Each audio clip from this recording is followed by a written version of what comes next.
अस्सलामु अलैकुम रहमतुल्लाहि व बरकातुहू। आप सब लोग ठीक हैं? मुबारक हो, अल्लाह पाक ने अपनी रहमत नाजिल फरमाई, बारिश हुई, मौसम बहुत अच्छा हो गया, उसका शुक्र अदा कीजिए। अल्हम्दुलिल्लाह। हम आज के सबक की तरफ मुतवज्जे होते हैं। हमेशा की तरह उन नियतों के साथ, ए अल्लाह, मैंने तेरी रज़ा के लिए तेरे दीन को सीखने का क़सद किया, मेरे लिए इसे आसान फरमा कर मुझे अमल की तौफ़ीक़ अता फरमा। जी, आप सब ने सिर्फ़ ज़ुबान से दोहराया है या दिल से इसकी ख्वाहिश भी ज़ाहिर की है? एक लम्हे के लिए चेक कर लीजिए। और जो मैं अगला जुमला पढ़ने जा रही हूँ उसको भी साथ साथ नोट कीजिए कि आपके अंदर इसके लिए कितनी तलब इतने दिनों तक पैदा हो चुकी है। हर रोज़ सबक बगौर सुनने, समझने और याद करने की भरपूर कोशिश में मेरी मदद फरमा। अगली नियत भी दोहरा लीजिए कि मैंने तेरे अहकाम पर अमल की गरज से दीन सीखना शुरू किया है, मेरे लिए ये आसान फरमा। और रोज़ाना चेक भी कर लिया कीजिए कि जिस गरज से मैंने दीन सीखना शुरू किया उस पे मुझसे अमल हो रहा है या नहीं। ख़ुद को महबूब खुदा सल्लल्लाहु ताला अलैहि वालिहि वसल्लम की सुन्नतों का पाबंद बनाने का इरादा किया है, मुझे इस्तिक़ामत अता फरमा। अमल सालेह में अपने साथ एक सालेह जमाअत तैयार करने का तुझसे वादा किया है, मेरी मदद फरमा। आमीन या रब्बल आलमीन बिजाहि सय्यिदिल मुरसलीन वस्सलातु वस्सलामु अला रसूलिहिल करीम।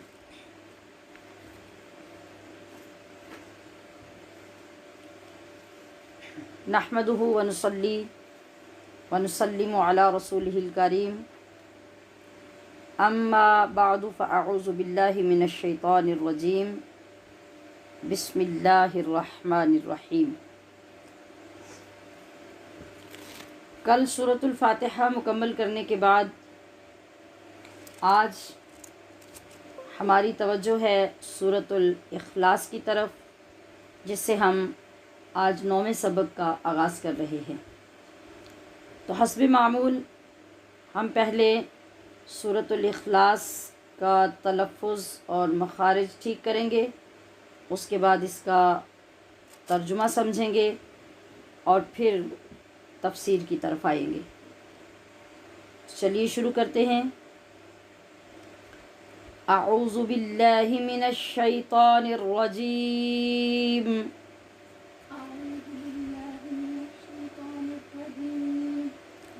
बिस्मिल्लाहिर रहमानिर रहीम। बिस्मिल्लाहिर रहमानिर रहीम। क़ुल हुवल्लाहु अहद। क़ुल हुवल्लाहु अहद। अल्लाहुस समद। अल्लाहुस समद। लम यलिद लम यलिद वलम यूलद वलम यूलद वलम यकुल लहू वलम यकुल लहू कुफुवन अहद। कुफुवन अहद। क़ुल, अब आप लफ्ज़ी पढ़ेंगे। क़ुल हुवल्लाहु। हुवल्लाहु। क़ुल में क़ाफ को आपने मोटा पढ़ना है, मखरज में आवाज़ टकराएगी, और हु की आवाज़ मोटी होगी जो हलक के इंतहा से अदा होगी। वल्लाह में वाव और लफ्ज़ अल्लाह का लाम दोनों पुर होंगे, ठीक है। और अहद में हा को वस्ते हलक से अदा करेंगे, ना तो इसकी आवाज़ भारी होगी, ना इसको अदा करते वक्त हलक में आवाज़ की रगड़ पैदा होगी। तो अलग अलग तीनों कलीमे फिर पढ़ेंगे। क़ुल हुवल्लाहु। हुवल्लाहु। हुवल्लाहु। हुवल्लाहु। हुवल्लाहु हुवल्लाहु। अहद। अहद। अहद। अहद। अहद अहद अल्लाहुस्समद अल्लाहुस्समद अल्लाहुस्समद। अल्लाहुस्समद। दाल पे कलकला करना है, ये कल के सबक में भी बताया था। लेकिन शद के बग़ैर अगर दाल साकिन हो तो सख्ती पैदा नहीं होती, यानी समद ऐसे पढ़ेंगे तो ये गलत हो जाएगा। अल्लाहुस्समद अल्लाहुस्समद अल्लाहुस्समद। लम यलिद, लम यलिद आपने यहाँ यालिद लम यालिद ये नहीं पढ़ना, ये बहुत गलती होगी। और यहाँ अगर आपने ये गलती की तो इस तरह या और लाम के दरमियान आप एक अलिफ का इजाफ़ा करेंगे, जो बहुत बड़े गुनाह की बात होगी। गोया कि आपने कुरान करीम में एक हरफ ज़ायद कर दिया। ठीक इसी तरह वलम यूलद, यहाँ पर या के बाद वाव है, और जो पढ़ने में मैं हमेशा गलती सुनती हूँ वो होती है वलम यूलद, लम यालिद वलम यूलद। इधर से आपने वाव को कम किया और या के आगे पीछे आपने अपनी मर्ज़ी से अलिफ को ज़्यादा किया, तो ये दोनों जगह पे सख्त बड़ी गलती हुई और सख्त गुनाह का इर्तिकाब किया आपने। आपको इस यहीं पे समझना है और फिर इसको यहीं पर ठीक भी करना है। लम यलिद लम यलिद लम यलिद लम यलिद लम यलिद। लम यलिद। आपने गौर किया कि हम इसको बिल्कुल भी लंबा नहीं कर रहे और लम यालिद नहीं पढ़ रहे। आगे वलम यूलद वलम यूलद वलम यूलद वलम यूलद। अब यहाँ एहतिमाम से आपने या के बाद वाव पढ़नी है और इसको लंबा करना है। वलम यूलद वलम यूलद वलम यकुल लहू। वलम यकुल लहू। जी यहाँ भी जो गलती होती है अक्सर वो होती है वलम यकुल लाहू, लाहू लाम को लंबा किया और हु को छोटा कर दिया, यानी इधर से आवाज़ कम की और लाम के आगे अलिफ पैदा कर दिया, जो यहाँ भी वही पिछली वाली गलती हुई। तो यहाँ एहतियात से लाहू नहीं पढ़ना, हमने पढ़ना है लाहू लहू लाहू। लहू। ख्याल किस चीज़ का रखना है कि लाम को लंबा नहीं करना, ज़बर की मिक़दार में पढ़ना है और हु को लंबा करना है। लहू लहू वलम यकुल लहू वलम यकुल लहू कुफुवन। कुफुवन कुफुवन नहीं पढ़ना, कुफुवन कुफुवन कुफुवन। कुफुवन। वाव के लिए होंठ गोल करने हैं, वन यानी ऊपर के दांत नीचे के होंठ पर नहीं लगने देने। अगर आप जब गलत पढ़ते हैं ना तो उसकी निशानी ये होती है कि आप जब बारीक पढ़ते हैं वाव को तो ऊपर के दोनों दांतों के किनारे नीचे वाले होंठ पे लगते हैं और अदा होता है वन। ये गलत तलफ़ुज़ है, इसको बिल्कुल भी नहीं पढ़ना। हमने पढ़ना है कुफुवन, कुफुवन होंठ गोल करने हैं, कुफुवन। कुफुवन वन नहीं पढ़ना, कुफुवन। कुफुवन। अहद अहद अहद अहद अहद नहीं पढ़ना, आवाज़ को नीचे की तरफ लाना है। अहद अहद अहद अहद कुफुवन अहद कुफुवन अहद कुफुवन अहद। कुफुवन अहद। अब एक एक आयत करके हम पढ़ेंगे। कुल हुवल्लाहु अहद कुल हुवल्लाहु अहद कुल हुवल्लाहु अहद कुल हुवल्लाहु अहद अल्लाहुस समद। अल्लाहुस समद। ये कायदा कल भी मैंने बताया था कि जब लफ्ज़ अल्लाह के लाम से पहले ज़बर हो या पेश तो लफ्ज़ अल्लाह का लाम पुर पढ़ते हैं, लेकिन पहले वाला जो हरफ होता है अगर वो पुर पढ़ा जाने वाला हो तो हम उसको पुर करेंगे, जैसे वल्लाह। और अगर पुर पढ़ा जाने वाला ना हो तो हम उसको पुर नहीं पढ़ेंगे, जैसे अल्लाह अल्लाह। अल्लाह। हमज़ा बारीक है, लाम पुर है, इसलिए हमज़ा को बिल्कुल पुर नहीं करेंगे। अल्लाहुस समद अल्लाहुस समद अल्लाहुस समद। अल्लाहुस समद। अल्लाहुस्समद अल्लाहुस्समद लम यलिद वलम यूलद। लम यलिद वलम यूलद। जी, आपने महसूस करना है और ख्याल भी रखना है कि लम या की आवाज़ नहीं आनी चाहिए। बिल्कुल इसको पूरा सख्ती से याद कर लें। लम यालिद बिल्कुल नहीं पढ़ना। लम यलिद वलम यूलद। लम यलिद वलम यूलद। लम यलिद वलम यूलद। लम यलिद वलम यूलद। वलम यकुल लहू कुफुवन अहद। वलम यकुल लहू कुफुवन अहद। जी, क्या याद रखना है यहाँ कि लाहू नहीं पढ़ना। वलम यकुल लहू कुफुवन अहद। वलम यकुल लहू कुफुवन अहद। अब आप मुझसे सुनेंगे। बिस्मिल्लाहिर्रहमानिर्रहीम।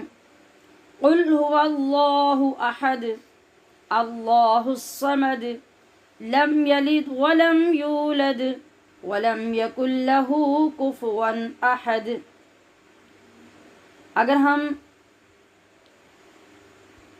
इन आयात को एक एक पे वक्फ करने की बजाय मिला के पढ़ना चाहें तो फिर इसकी सूरत क्या होगी?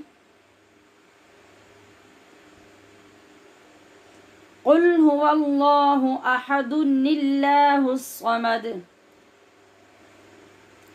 जी, परेशान हो गए हैं? परेशान नहीं होना। यहाँ पे एक कायदा है जो मैं समझाना चाह रही हूँ, इस वजह से मैंने दोनों आयतों को इकट्ठा पढ़ा। असल में है कुल हुवल्लाहु अहद के ऊपर क्या है? कुरान करीम में देखिए, कुल हुवल्लाहु अहद। हम जब वक्फ करते हैं तो फिर अहद पढ़ते हैं। वैसे जब आप वक्फ के बगैर इसको देखेंगे तो दाल के ऊपर क्या होगा? दाल के ऊपर दो पेश की तनवीन होगी, ठीक है?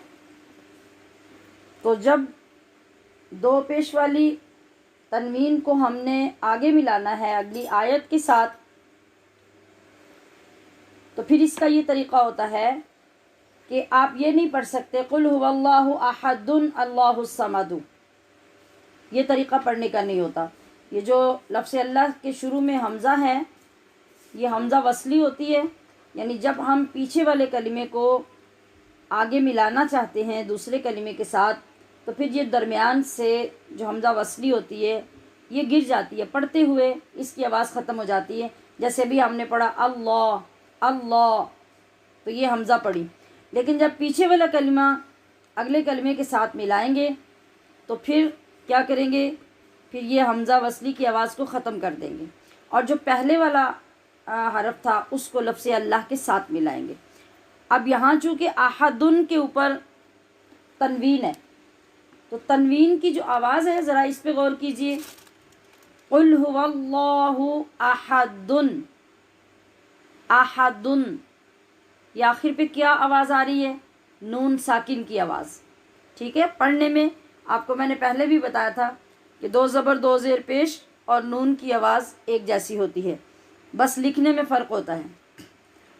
तो जब हम अहदुन को आगे मिलाएंगे लफ्ज़ अल्लाह के लाम के साथ, तो हम ये देखेंगे कि बोलने में आवाज़ कैसी पैदा हो रही है। तो बोलने में आवाज़ है अहदुन, जैसे आप लिखें दाल पेश नून साकिन दुन।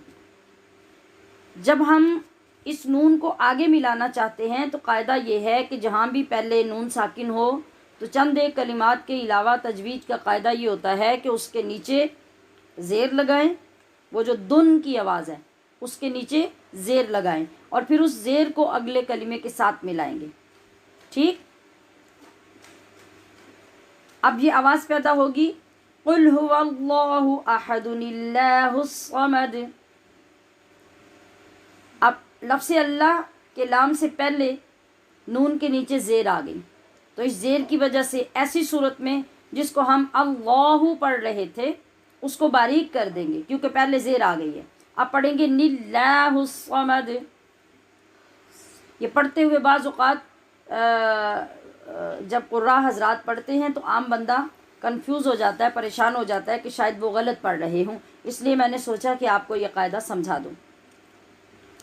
क़ुल हुवल्लाहु अहदुल्लाहुस समद लम यलिद वलम यूलद वलम यकुल लहू कुफुवन अहद।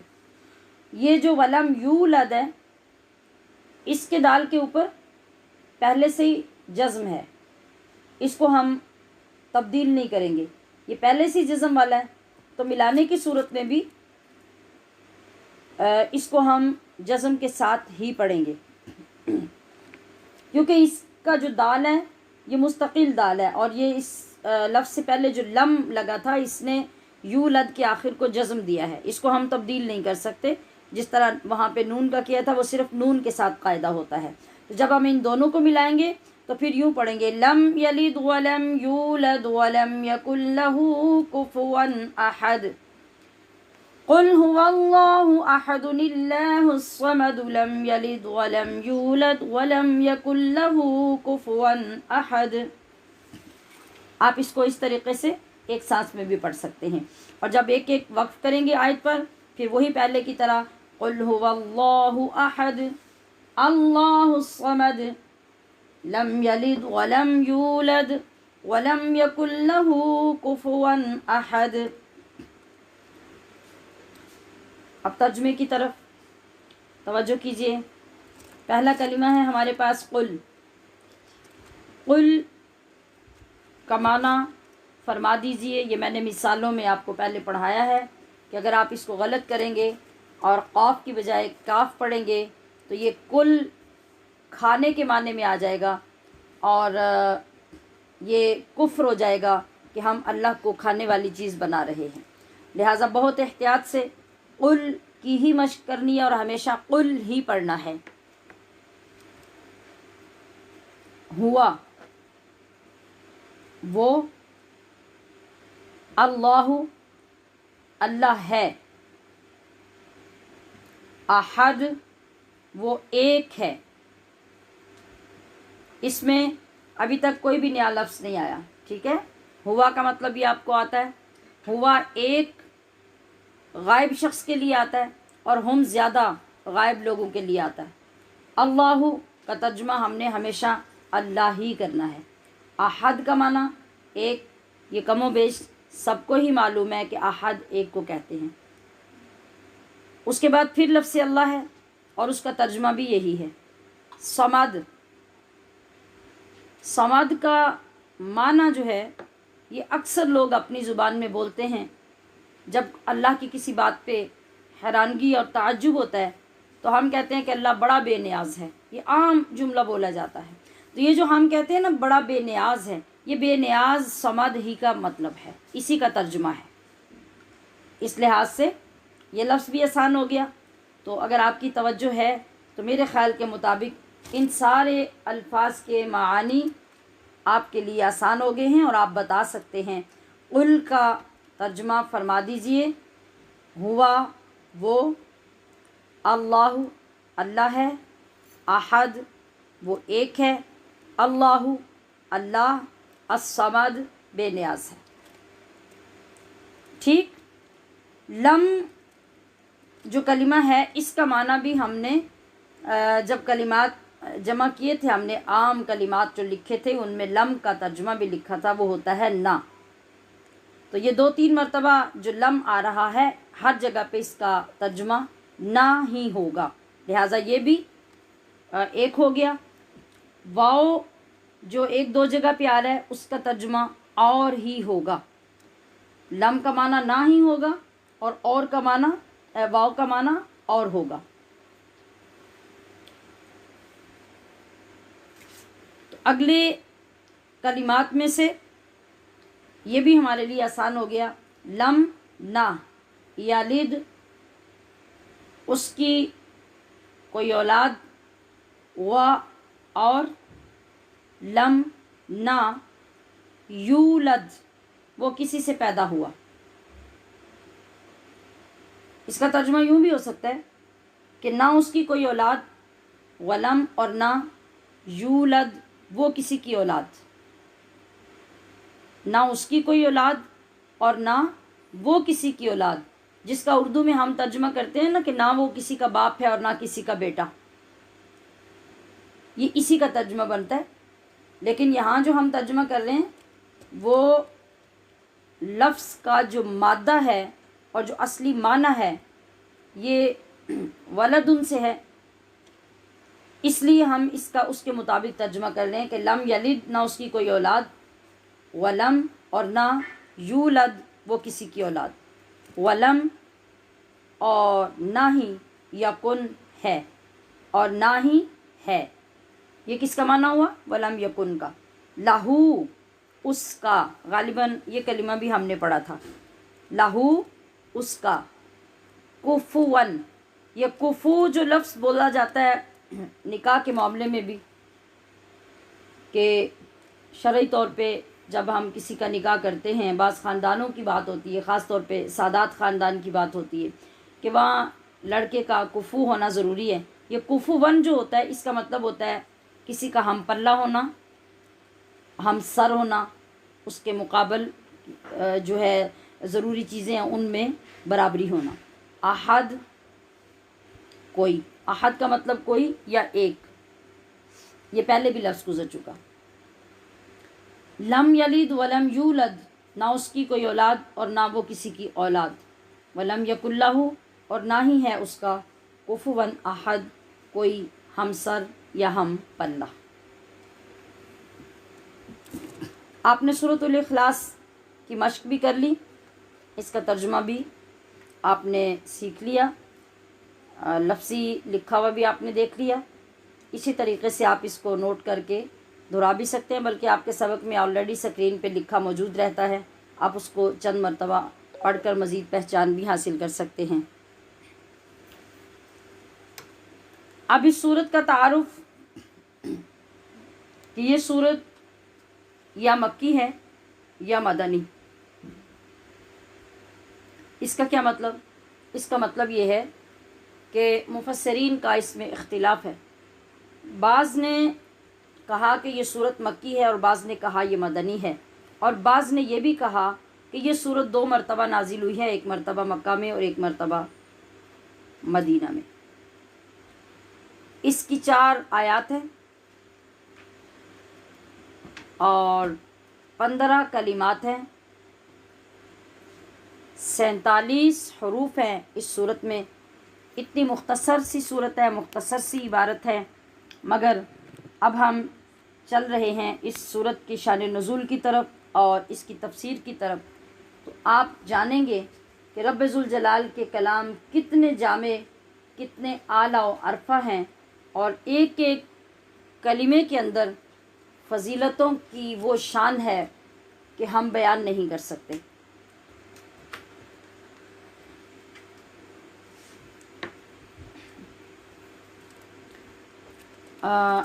अता हज़रत इब्न अब्बास से नक़ल करते हैं कि जब नजरान के ईसाइयों का एक वफ़द आया और उन्होंने नबी करीम सल्लल्लाहु अलैहि वसल्लम से कहा कि अपने रब की हकीकत हमें बताइए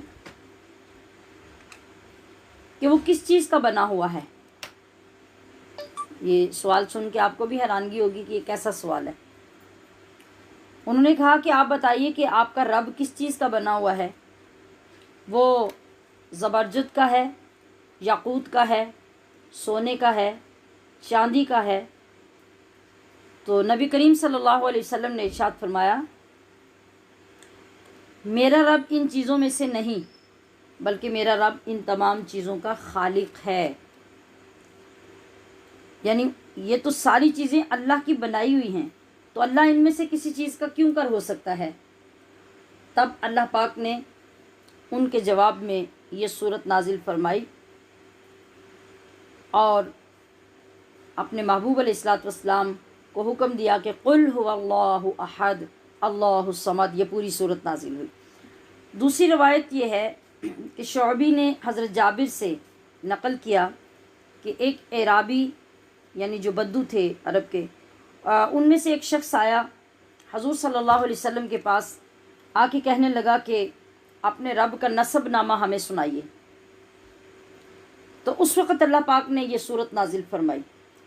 इस तरह शान नुज़ूल में और भी कई रवायात भी हैं और वाक़यात भी हैं। मैंने इख्तिसार की गरज से सिर्फ 2 ही आपके सामने पेश किए हैं। अब तफसीर की तरफ चलते हैं कि अल्लाह पाक जो इरशाद फरमा रहा है कुल हुवल्लाहु अहद, तो ये कहने की ज़रूरत क्यों पेश आई? इसलिए कि अक़वाम आलम के मज़हबी अक़ीदों का अगर मुताला करें आप हैरान रह जाएंगे कि कैसी कैसी बोलियाँ खालिक़ कायनात के लिए बोली जाती थी। दिमाग चकराने और दिल डूबने लग जाता है। बाज़ तो खुदा के मुनकिर थे और बाज़ के नज़दीक खुदा तो था, मगर खुदा ऐसा था कि ना उसके पास इल्म था ना हिकमत, इन चीज़ों से आरी था। ये उनके अक़ीदे की बात बता रही हूँ। बाज़ का कहना ये था कि खुदा एक नहीं 2 हैं, और बाज़ कौमों का अक़ीदा ये था कि खुदा बेशुमार हैं। उनकी औलादें भी साबित कर दी उन्होंने। ऐसा तूफ़ान बदतमीज़ी खुदा की ज़ात के बारे में बरपा था कि अल अमान वल हफ़ीज़। लुत्फ़ की बात यह है कि ये सारा कुछ कहने वाले, समझने वाले कोई उजड़, कोई गंवार, कोई अनपढ़, कोई जाहिल लोग नहीं थे, बल्कि इन खराफात को मानने वाले बड़े बड़े सियासतदान, बड़े बड़े साइंसदान, रियाजीदान, दानश्वर, कायदीन, शायर और फ़िलासफ़र की एक बड़ी जमात और एक बड़ी तादाद थी जिनके ये मुख्तलिफ़ गुमराह कुन अक़ीदे थे। अल्लाह के हबीब सैयदना मोहम्मद रसूलुल्लाह सल्लल्लाहु अलैहि वसल्लम जिस मुल्क में पैगम्बर आज़म बनकर तशरीफ़ लाए, वहाँ सोने, तांबे, फौलाद, पत्थर और लकड़ी के बेशुमार खुदा बनाए भी जाते थे और पूजे भी जाते थे। इसीलिए वो आके पूछ रहे थे ना कि आप बताएं आपका रब किस चीज़ का बना हुआ है, क्योंकि उनकी सेंस, उनकी अकल इतना ही काम करती थी। जब करीम आका सल्लल्लाहु अलैहि वसल्लम ने सफ़ा की चोटी पर खड़े होकर फरमाया क़ूलू ला इलाहा इल्लल्लाह, तो लोगों की तरफ से सवालात का एक सैलाब उमड़ आया। कोई सवाल करता कि तुम्हारे रब का नसब क्या है, कोई पूछता बना किस चीज़ से है, खाता क्या है, उसकी खुराक क्या है। और वो क्यों पूछते थे कि उसकी खुराक क्या है? जब अल्लाह के नबी फरमाते थे ना कि अल्लाह एक है, तो वो हैरान होते थे और हैरान होकर पूछते थे कि उस अल्लाह की खुराक क्या है जिसने पूरी कायनात का बोझ उठा रखा है। उनका ये ख्याल था कि कोई मादी ताकत, मादी क़ुव्वत है जो कायनात को उठाती है, तो आखिर आपके रब के अंदर इतनी ताकत किस चीज़ से है, वो क्या खाता है, क्या खुराक है उसकी, वो कितना ताकतवर है। तो फिर रब करीम ने अपने महबूब मुकर्रम पर चंद आयतों पर मुश्तमिल ये सूरह मुबारका उतार कर लातादाद गुमराहियों का ख़ातिमा फरमा दिया और फरमाया ए अब्द कामिल, यानी ए मेरे महबूब, कुल आप अपनी ज़ुबान से सबसे बड़ी सच्चाई का ऐलान कीजिए।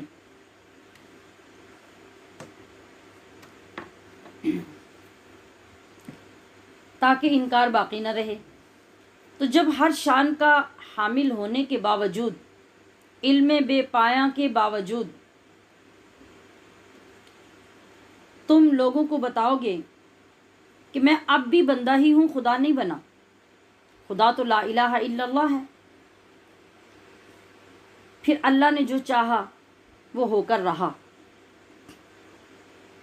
कि अरब की सरज़मीन में से उठने वाली वो दिल नशी आवाज़ सारी कायनात पे छा गई। अर्श की बुलंदियाँ उस सदाए हक़ से गूंजने लगी।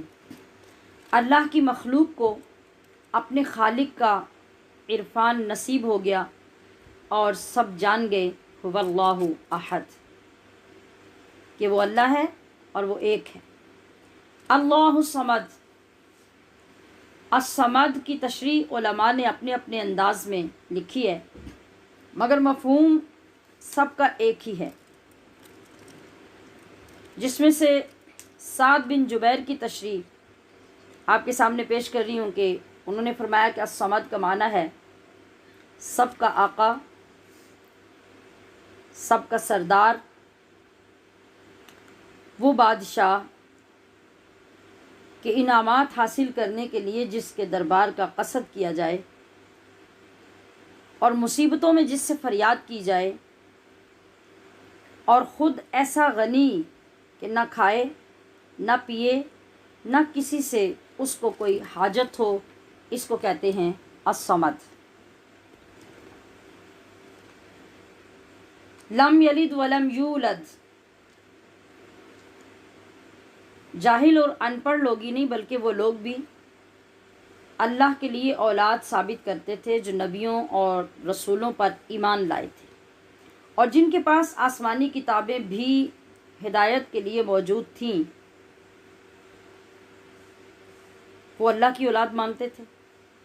और इधर अरब का हाल क्या था कि अरब के जाहिल लोग फरिश्तों को अल्लाह की बेटियां कहते थे, और दूसरी तरफ यहूद हज़रत उज़ैर को अल्लाह का बेटा मानते थे, और ईसाई बड़ी जुर्अत से खुलेआम ईसा अलैहिस्सलाम को अल्लाह का बेटा पुकारते थे। इस आया करीमा ने इन तमाम उम्मतों के बातिल तसव्वुरात को खाक में मिला दिया। इस आया करीमा ने लम यलिद वलम यूलद फरमाया, ना तो अल्लाह का कोई बेटा है और ना ही अल्लाह किसी की औलाद है। औलादें चाहना और औलादें हासिल करना तो फ़ानी और हादिस चीज़ों की खुसूसियात हैं। हादिस क्या होता है? वो जो पहले ना हो और फिर मौजूद हो जाए, जो कदीम के मुकाबले में आता है, मुतज़ाद उसका। कदीम वो होता है जो हमेशा से और हमेशा रहे, ना उसने उसको किसी ने बनाया हो और ना कोई उसकी ज़िंदगी ख़त्म कर सके, ना उसका वजूद ख़त्म कर सके। और इसका मुतज़ाद होता है हादिस, कि जो किसी के बनाने से बनता है और किसी के ख़त्म करने से ख़त्म हो जाता है, जिसको बका नहीं होती। तो जो हादिस मखलूक़ात हैं, ये उनकी ज़रूरत है कि उनकी औलादें हों। क्यों? इसलिए कि औलाद की तलब होती है अपनी बका के लिए, नस्ल को कायम रखने के लिए, अपनी खिदमात के लिए, जबकि हमारा रब तो लम यज़ल है और ला यज़ाल है। अब उसको ना तो नस्ल बाकी रखने के लिए औलाद की ज़रूरत है और ना खिदमत के लिए औलाद की ज़रूरत है। अल्लाह इन तमाम हाजतों से पाक है। छोटी बड़ी हर मखलूक तो पहले ही उसकी बंदगी का पटा गले में डाले उसके हुजूर सर झुकाए खड़ी है, फिर उसे औलाद की क्या हाजत है। वलम यकुल लहू कुफुवन अहद, ये मैंने पहले तर्जुमे के साथ भी अर्ज़ किया कि कुफू किसे कहते हैं? हम सर को, जो इल्म में हम पल्ला हो, हिकमत में हम पल्ला हो, ताकत में हम पल्ला हो और बाकी सिफ़ात में हम पल्ला हो, वो कुफू होता है। तो तमाम जहानों में ऐसी कोई चीज़ नहीं जो किसी भी पहलू से, किसी भी जहत से, किसी भी अंदाज से अल्लाह की हमसरी का दावा कर सके। हर चीज़ तो उसकी मखलूक है, नौकर है, ग़ुलाम है, तो नौकर भी कभी आका का हमसर हो सकता है। अहद के बारे में शाह अब्दुल अज़ीज़ मुहद्दिस दहलवी लिखते हैं कि शिर्क यानी अल्लाह को जो अहद कहा तो कितनी तरह से क्यों कहा कि वो हर लिहाज से एक है, एक है, एक है और उसका कोई हम पल्ला नहीं। कि कभी तो शिर्क होता है अदद में, मतलब हम कहें कि अल्लाह एक है और अल्लाह को दो मानेंगे तो हमने अदद में अल्लाह के साथ गिनने में, गिनती में शिर्क कर दिया। अल्लाह एक है, अहद है और वो अहद ही रहेगा।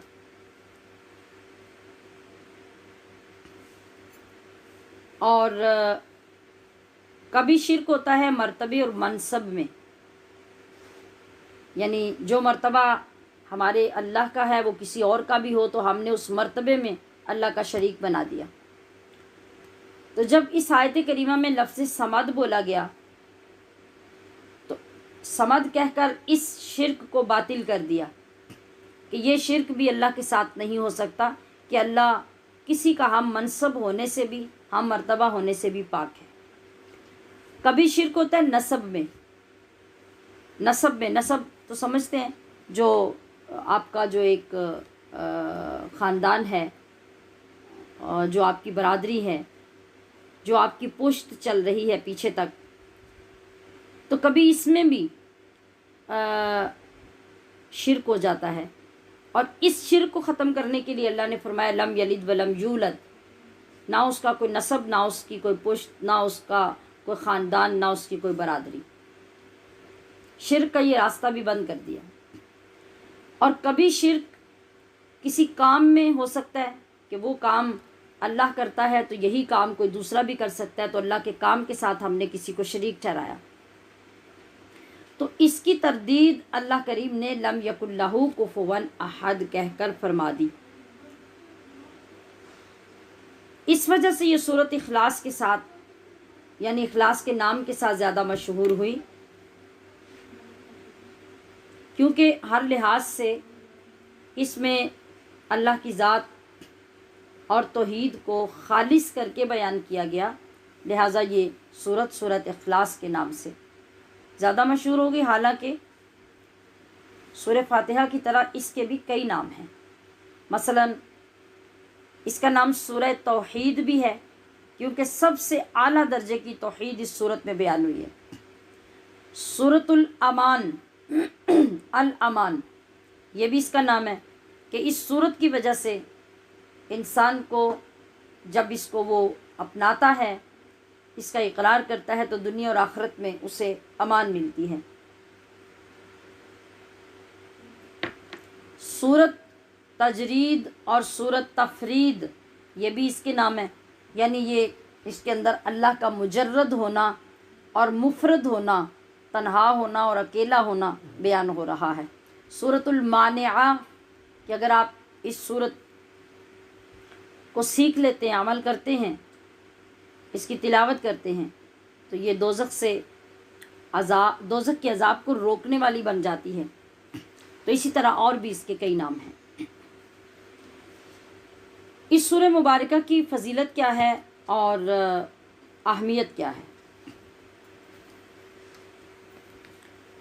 बुखारी और मुस्लिम की मुत्तफ़क़ुन अलैह हदीस पाक, जिसमें हज़रत आयशा फरमाती हैं कि नबी करीम सल्लल्लाहु तआला अलैहि वसल्लम ने एक सहाबी को एक लश्कर का अमीर बना के भेजा, तो वो नमाज़ पढ़ाते हुए जब भी जमाअत करवाते तो सूरह इखलास की तिलावत करते। वापसी पर लोगों ने हुजूर की बारगाह में ये बात अर्ज़ की, तो आप सल्लल्लाहु अलैहि वसल्लम ने उससे दरियाफ़्त फरमाया कि तुम ऐसा क्यों करते थे? उसने जवाब दिया कि सूरह मुबारका में खुदावंद ताला की सिफत है, इसलिए मैं इस सूरत से मोहब्बत करता हूँ।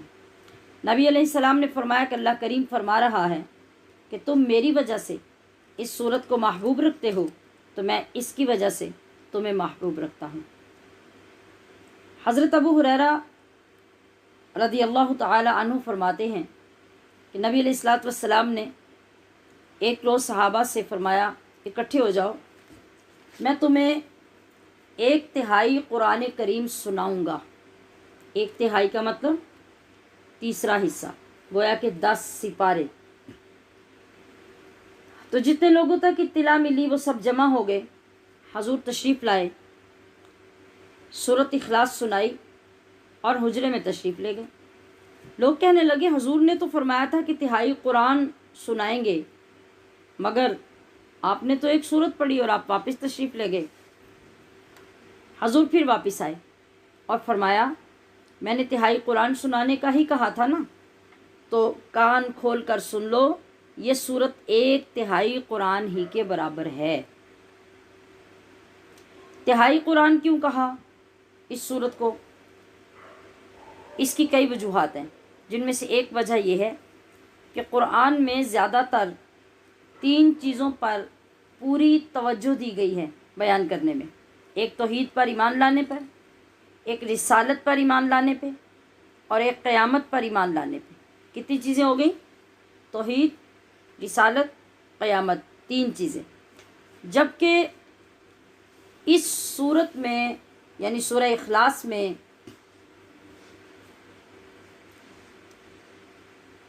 इन 3 चीज़ों में से एक चीज़ मुकम्मल बयान की गई है, यानी तौहीद बारी ताला।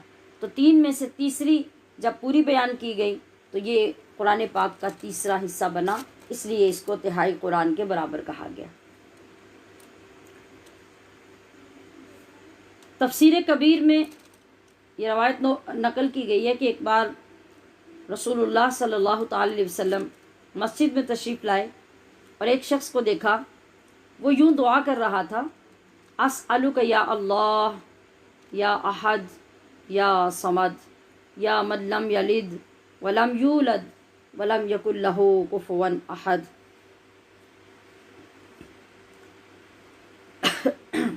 तो आप सल्लल्लाहु अलैहि वसल्लम ने 3 बार फरमाया, तुझे बख्श दिया गया, तुझे बख्श दिया गया, तुझे बख्श दिया गया।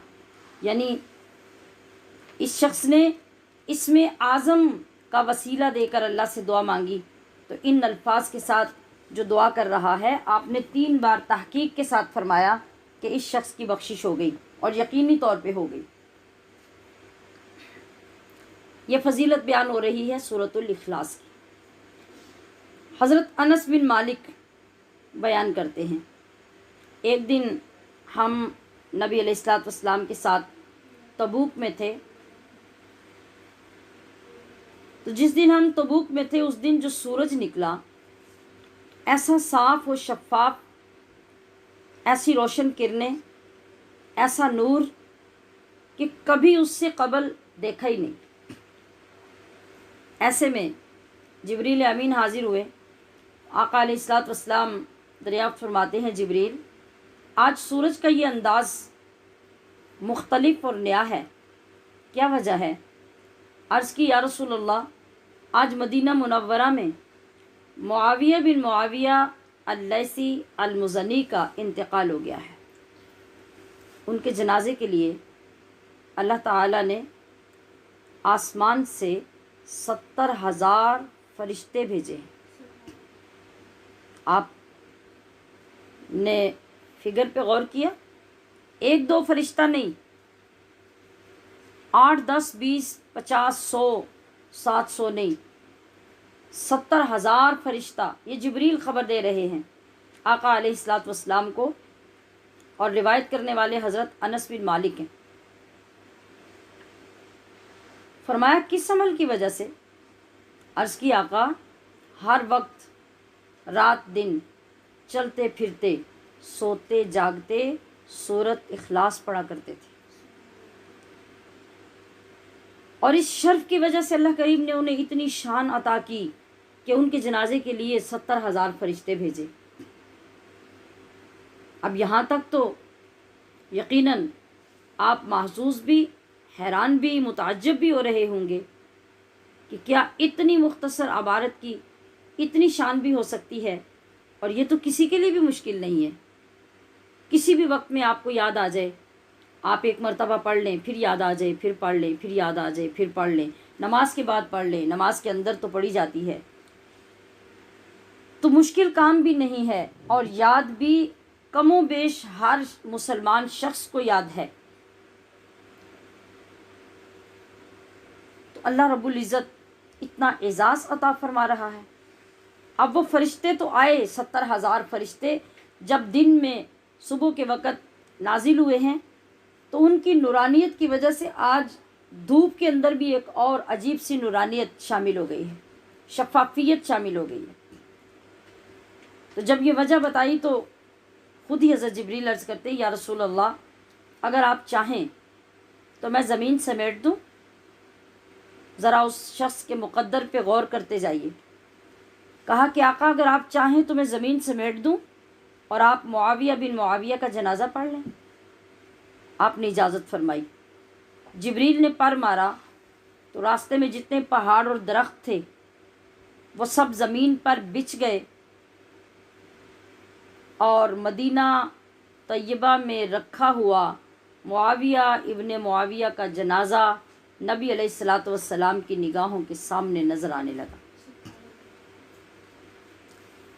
जब आका सल्लल्लाहु ताला अलैहि वसल्लम ने उनका जनाज़ा पढ़ाने का इरादा फरमाया, आप खड़े हुए तो आपके पीछे 70 हज़ार फरिश्तों की 2 सफ़ें आकर खड़ी हुई, जिन सब ने आका अलैहिस्सलातु वस्सलाम के पीछे मुआविया इब्ने मुआविया का जनाज़ा पढ़ा। और ये शान, ये शौकत, ये मकाम, ये मर्तबा इसलिए मिला कि आपको कसरत से सूरह फातिहा पढ़ने की आदत थी। अब इस सूरह मुबारका के चंद वजीफ़े पेश कर देती हूँ आपकी खिदमत में, जो बहुत आसान और अपनी इसी फजीलत की तरह बहुत पुरतासीर भी हैं। और याद रखिए कि कलामुल्लाह तो सारे का सारा पुरतासीर ही है, लेकिन जहाँ कहीं हमें तासीर नज़र नहीं आती वो हमारी अपनी ज़ुबान की ख़राबी की वजह से या फिर आमाल की ख़राबी की वजह से होती है। तो मुस्नद अहमद की हदीस है, आप अलैहिस्सलातु वस्सलाम ने इरशाद फरमाया, जो शख्स 10 मरतबा इस सूरह को पढ़े अल्लाह करीम जन्नत में उसके लिए एक महल बनाएगा। हज़रत उमर रज़ी अल्लाह ताला अन्हु ने अर्ज़ की, फिर तो हम बहुत से महल बनवा लेंगे, यानी आप अगर 20 बार पढ़ेंगे तो 2 महल बन जाएंगे, 30 बार पढ़ेंगे तो 3 महल अल्लाह बनवा देगा। और इसी तरह जब आप 10-10 का इजाफ़ा करते जाएंगे तो महल्लात का इजाफ़ा होता जाएगा। दूसरा वजीफ़ा यह है कि आखिरत के महल के बारे में तो आपने सुन लिया कि इस सूरत के पढ़ने की वजह से अल्लाह करीम आपको आखिरत का महल अता करेगा और आपको उसका मालिक बनाएगा।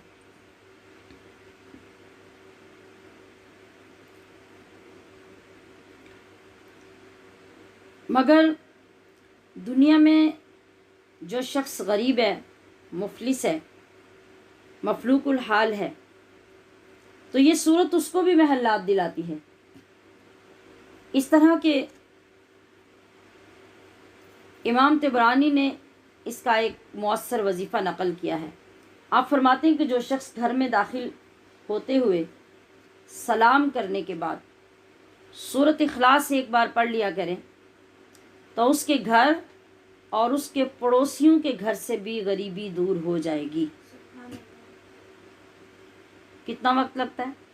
सलाम करने के बाद आधा मिनट भी, उससे भी आधा टाइम लगेगा, चंद सेकंड्स में आप ये सूरत पढ़ लेंगे। लेकिन उसकी तासीर देखिए, उसके फ़वाइद देखिए।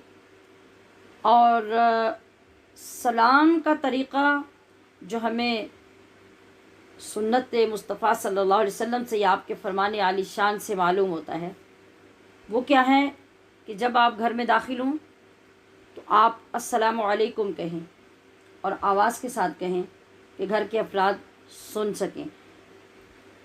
सलाम के बारे में तो अल्हम्दुलिल्लाह हम बहुत सी गुफ्तगू पहले कर चुके हैं। तो बाहर क्या तरीक़ा क्या है सलाम करने का कि जब घर में दाखिल हों तो अस्सलामु अलैकुम आवाज़ के साथ कहें। अगर आपका घर लॉक था और आप कहीं गए हुए थे और आप खुद लॉक खोल के घर में आ रहे हैं, घर में कोई भी नहीं था, तो आप सल्लल्लाहु अलैहि वसल्लम ने फरमाया कि फिर उस वक़्त तुम मुझ पर सलाम भेजा करो, यानी अस्सलामु अलन नबी सल्लल्लाहु अलैहि वसल्लम या अस्सलामु अलैका या रसूल अल्लाह सल्लल्लाहु अलैहि वसल्लम, ये कहकर फिर आप सूरत इखलास पढ़ लें तो वही आपके लिए नवीद होगी कि इसकी आदत बना लेने से सिर्फ आपके घर से गरीबी नहीं जाएगी, आपके पड़ोसी के घर से भी गरीबी चली जाएगी। तीसरा वजीफ़ा सूरह इखलास का ये है कि अगर कोई शख्स हर नमाज के बाद 10 मरतबा सूरह इखलास पढ़ने का वजीफ़ा बना ले तो जब वो क़यामत में अल्लाह के हजूर हाजिर होगा तो उसके लिए जन्नत के किसी भी दरवाजे से दाखिल होकर जन्नत में दाखिल होने की इजाज़त होगी, कि तमाम दरवाज़ों में से जिसमें से वो चाहे दाखिल हो जाए, कोई उसे रोकेगा नहीं। और इससे भी आसान तरीन वजीफ़ा जिसे हज़रत अली मुर्तज़ा रज़ियल्लाहु ताला अन्हु ने इरशाद फरमाया, आप फरमाते हैं कि जो शख्स सूरज निकलने से पहले 4 मरतबा सूरत इखलास पढ़ ले, बस मतलब फजर की नमाज़ पढ़ी और सूरज निकलने से पहले नमाज के बाद 4 बार आपने कुल शरीफ पढ़ लिया, आप फरमाते हैं कि फिर इसके वसीले से, यानी ये जो 4 बार आपने सूरत इखलास पढ़ी है, इसके वसीले से आप दुआ मांगे तो आप फरमाते हैं कि रब्बे करीम उसकी दुआ ज़रूर ज़रूर कबूल फरमाएगा। अब सारे दिन की ज़रूरियात के लिए अगर आप सुबह के वक़्त दुआ करते हैं और उस दुआ से पहले आपने 4 मरतबा सूरत इखलास पढ़ ली, तो कितना वक्त लगा आपका, कितनी मुशक्क़त उठानी पड़ी? क़तन नहीं। इन चंद लम्हों के बदले में अल्लाह पाक आपको इतना बड़ा इनाम दे रहा है कि आपको दुआ कबूल होने की गारंटी अता फरमा रहा है।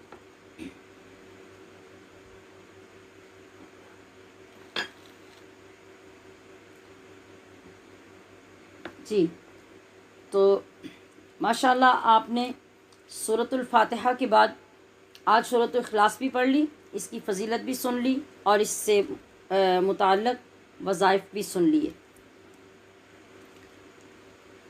हमने इससे पहले नमाज के लिए सना भी पढ़ी थी और इसके साथ शामिल की थी।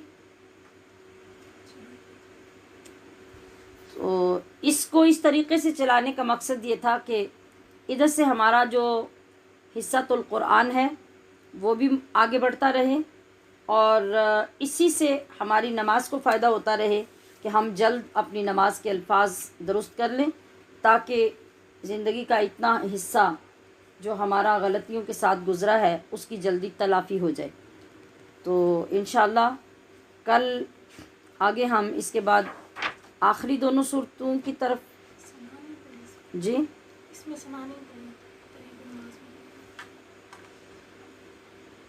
अच्छा, असल में हमारा जो दूसरा कोर्स आपकी क्लास के साथ साथ चल रहा है, तो बाज़ चीज़ें मिक्स हो जाती हैं, वो फिर मुझे बयान करते हुए कभी वो शुबा हो जाता है कि शायद आपको ये पढ़ा दिया गया है या नहीं।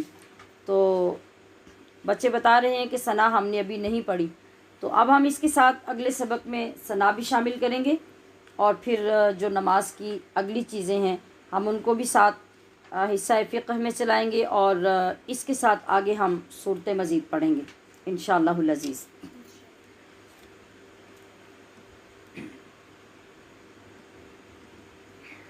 जी, आज हमारा जो सबक का अगला हिस्सा है हदीस पाक। मैं इसलिए ज़रा तौक़ुफ़ कर रही हूँ, मेरे पास 2 ऑप्शन थे, एक ये कि या आज की हदीस पाक बयान की जाए या फिर आगे फ़िक़्ह का हिस्सा बयान किया जाए। तो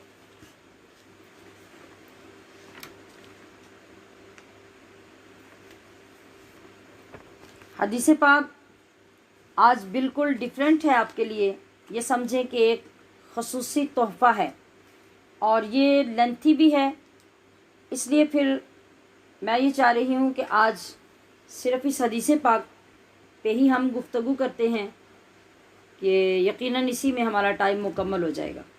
तो फिर जो सबक हमारे आज के कम हो रहे हैं वो फिर हम अगले सबक के साथ इंशाअल्लाह मैनेज कर लेंगे। तो हमारी आज की हदीस पाक का उन्वान है मन तशब्बह बिक़ौमिन फ़हुवा मिनहुम। ये मिशकात शरीफ की हदीस पाक जिसका तर्जुमा भी आप सुन लीजिए, पढ़ भी लीजिए। मन जिसने, तशब्बह मशाबहत इख्तियार की, बिक़ौमिन जिस कौम की, फ़हुवा तो वो, मिनहुम उसी में से है।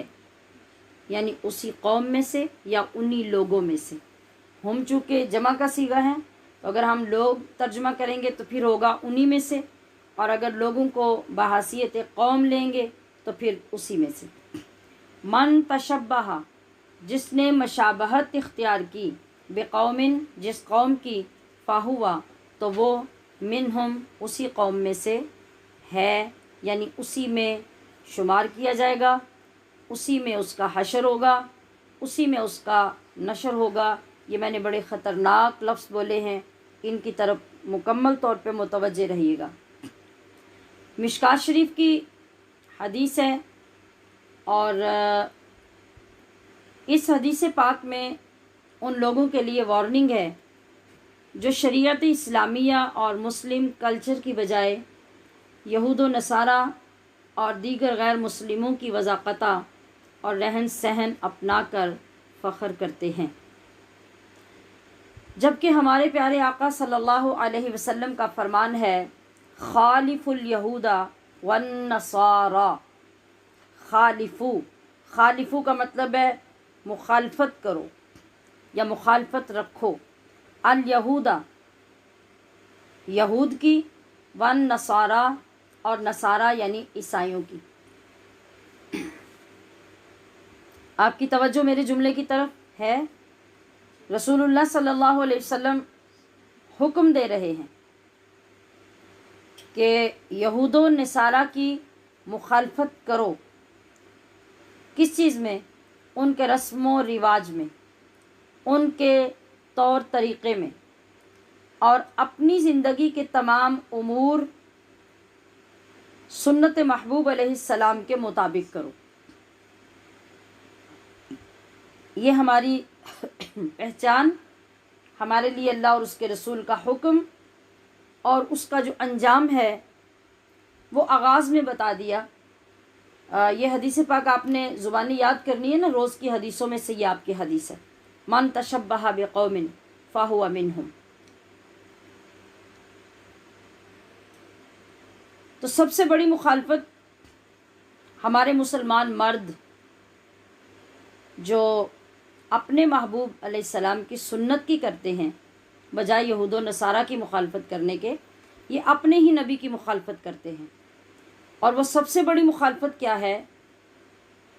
वो है आप अलैहिस्सलातु वस्सलाम की महबूब सुन्नत, दाढ़ी मुबारक, जो उसको ना रख कर उसकी तौहीन कर रहे हैं। यानी दाढ़ी ना रख कर दाढ़ी की तौहीन हो रही है। दाढ़ी की इज़्ज़त है, दाढ़ी की फ़जीलत है, और वो किस में है? उसके रखने में, उसको इख्तियार करने में। जब आप उसको नहीं रखेंगे, उसको हर 2 दिन के बाद आप शेव करके ज़ाया करते रहेंगे, शक्ल सूरत ही अपनी बदलते रहेंगे, अपने चेहरे से अपने मुस्तफ़ा की पहचान को ख़त्म करते रहेंगे और अपने हाथों से, तो सुनाइए, सोचिए, गौर कीजिए कि कितना बड़ा जुल्म करते हैं आप अपने साथ और अपने दीन के साथ।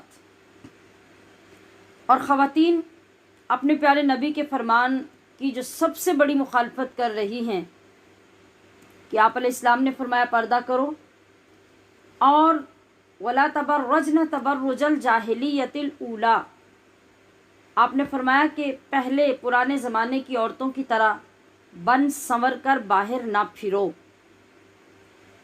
तो हमारी औरत इसकी नाफरमानी करती है और इस नाफरमानी के साथ मुआशरे में ख़राबी और बुराई फैलाने में मसरूफ़ है।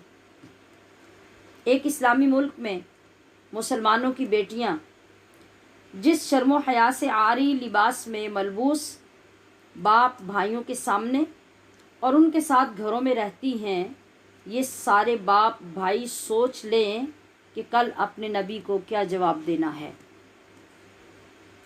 मुसलमान बेटियों को यूरोप का माहौल प्रोवाइड करने वाले मत भूलें कि अंग्रेज़ के रूप में अपनी औरतों को देखकर खुश होना बहुत महंगा पड़ेगा। हमारे ईमान का तकाज़ा अपने नबी की ग़ुलामी है, और मुसलमान वो है जो सहाबा व सहाबियात, मोमिनीन व मोमिनात, मुत्तकीन व मुत्तक़ियात का तर्ज़ ज़िंदगी अपनाए।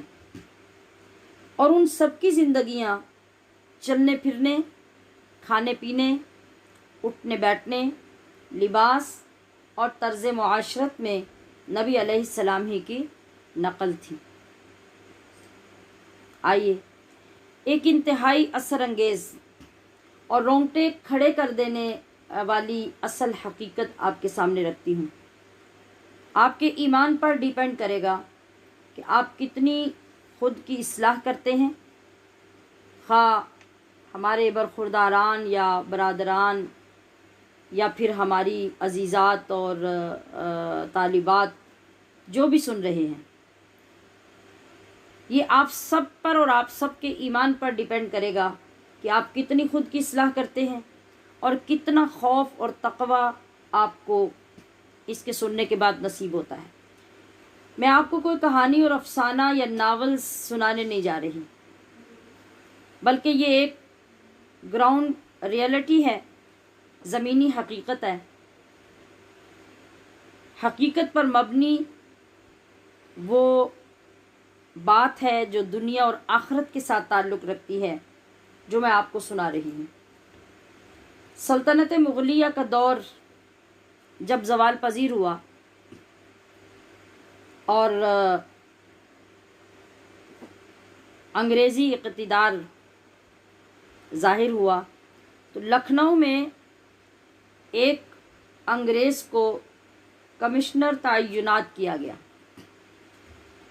उस वक्त सरकारी ज़ुबान चूँकि फ़ारसी थी और अंग्रेज़ तो फ़ारसी बोल नहीं सकता था, इसलिए उस अंग्रेज़ कमिश्नर को फ़ारसी सीखने के लिए किसी फ़ारसी दान शख्स की, ट्यूटर की, उस्ताद की अशद ज़रूरत थी।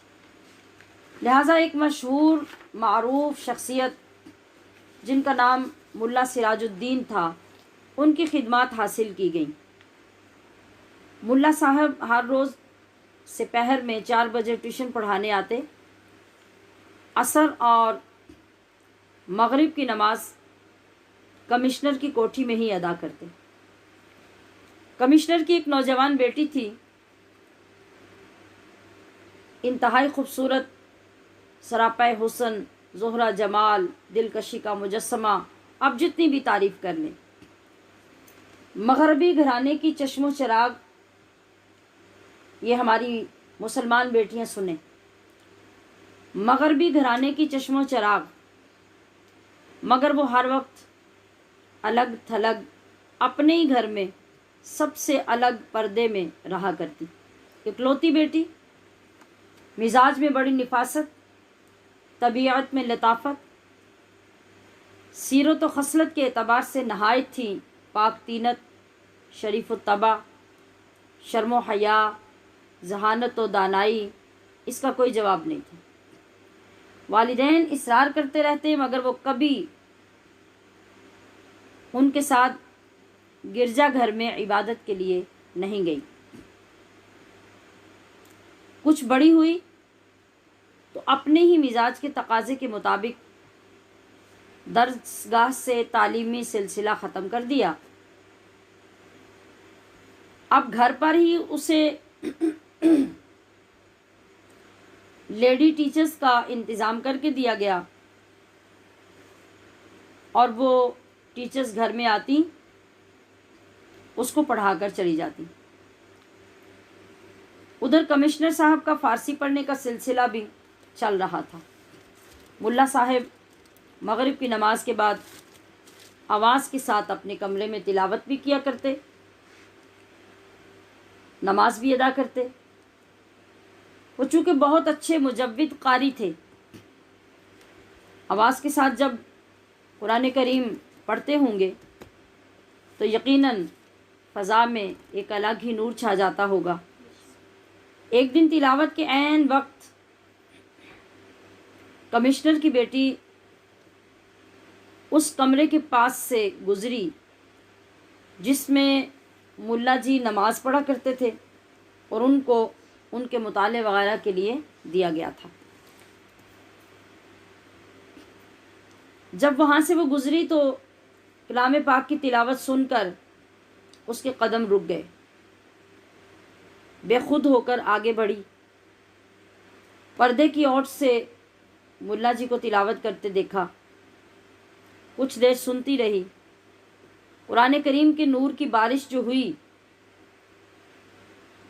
तो पाकीज़ा रूह उसकी नूरानियत से सरशार होने लगी। यह नगमा हयात उस लड़की ने पहली बार जो सुना तो अजीब कैफियत हो गई। अब जो पर्दे के पीछे से उसने मुल्ला जी को देखा नमाज पढ़ते हुए तो वो और भी हैरत ज़दा हुई।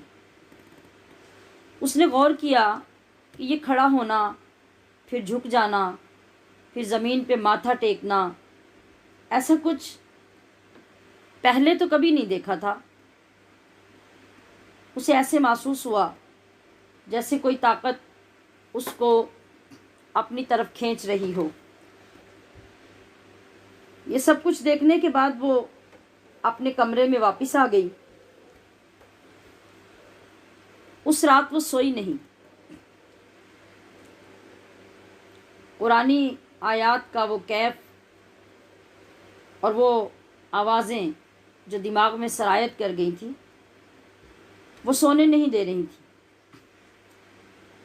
सहर हो गई ये सोचते सोचते कि आखिर ये सब कुछ है क्या। फिर दिन गुज़रा, शाम का इंतज़ार करती रही। शाम होते ही जब पर्दे के साथ कान लगाकर खड़ी हो गई, कुरान की आवाज़ जो आई तो हाल दिल बदलने लगा।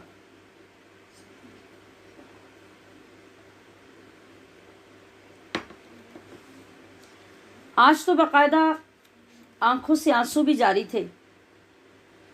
वक्त गुजरने लगा मगर सब कुछ समझ से बाहर था।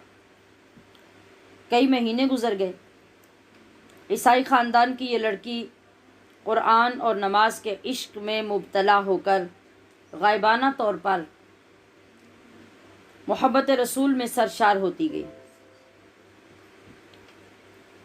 मैं गुफ्तगू के दौरान बार बार आपको मुतवज्जे कर रही हूँ कि इन अल्फाज को अपने ऊपर फिट करने की कोशिश कीजिएगा और देखिएगा कि कहीं फिट हो सकते हैं किसी की ज़िंदगी में या नहीं।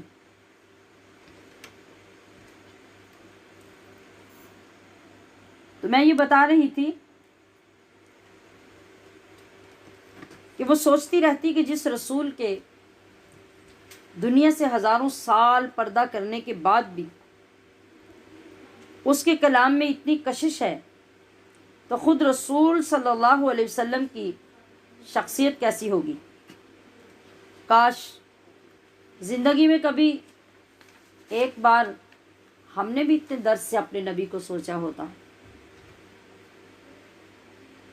हर रोज़ की तरह एक सुबह को जब वो अपने बाप को गुड मॉर्निंग कहने गई तो बाप से कहा, फादर मैं एक बात करना चाहती हूँ।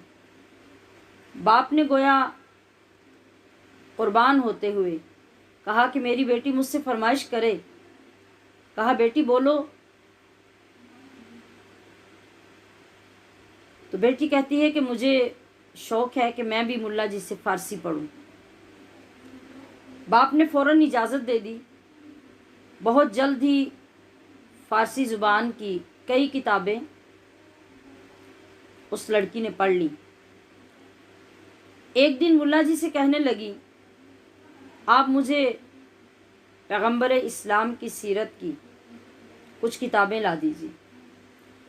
मुल्ला जी को बहुत हैरत हुई मगर वो सुबह कई मुस्तनद किताबें ले आए। फ़ौरन ही उसने किताबों को इंतहाई मोहब्बत से पढ़ना शुरू कर दिया। अज़मत, तक़द्दुस, क़ुर्ब इलाही,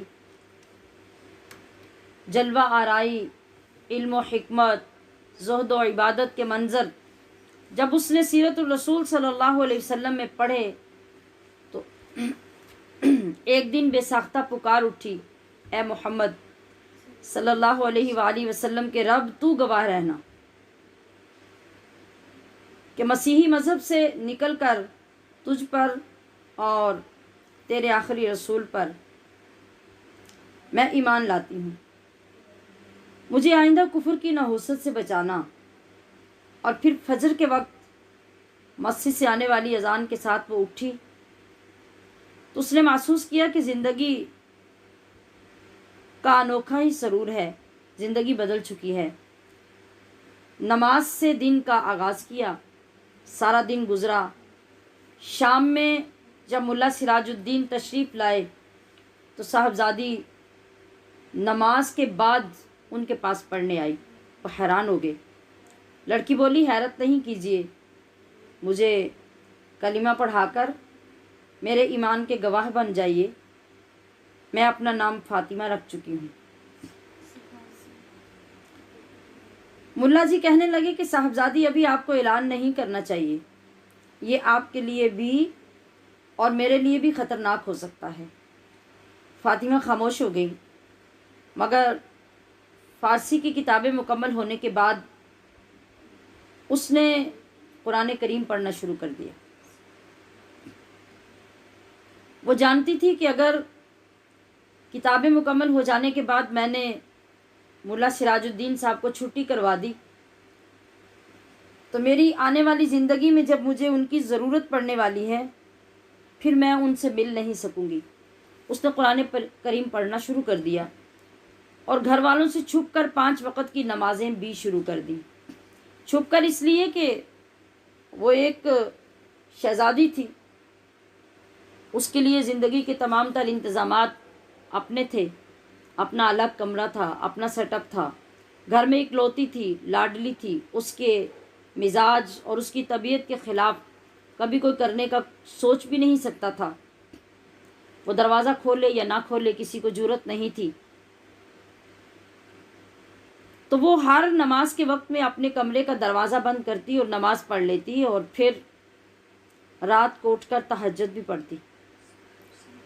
उसने अक्सर नफिल रोज़े भी रखने शुरू कर दिए, मगर कुछ अरसा ऐसे ही जब गुज़रता गया तो एक दिन फ़ातिमा अचानक बीमार हो गई। आज वो पढ़ने नहीं आई, मगर मुल्ला जी को अपने कमरे में बुलाया और कहने लगी कि हज़रत जी, आपकी वजह से मुझ पर बहुत एहसानात हुए हैं। आज मैं इश्क़ मुस्तफ़ा सल्लल्लाहु अलैहि वसल्लम के इस मकाम पर हूँ कि जहाँ एक लम्हा भी सरकार मदीना का चेहरा अक़दस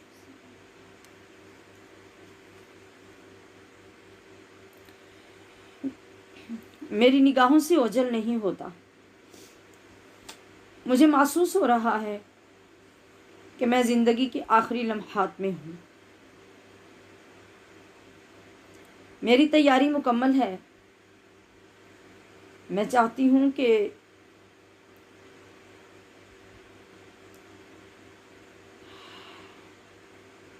अपनी एक आरज़ू आपके सामने रखूँ।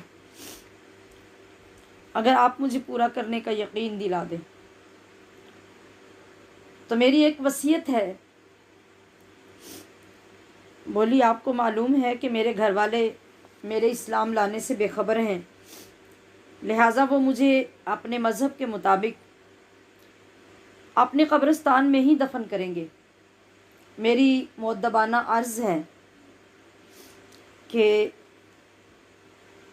जब मेरे ख़ानदान के लोग मुझे दफन कर दें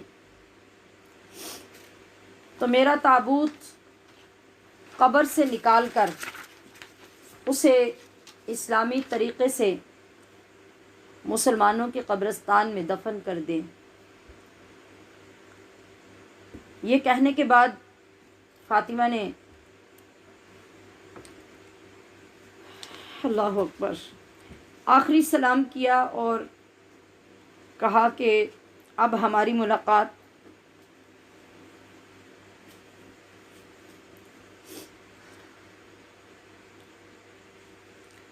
क़यामत में शाफ़े माशर के झंडे तले होगी। मुल्ला साहब वहाँ से उठे, आज़ुर्दगी के साथ घर आ गए, मगर उसी रात फातिमा का इंतकाल हो गया।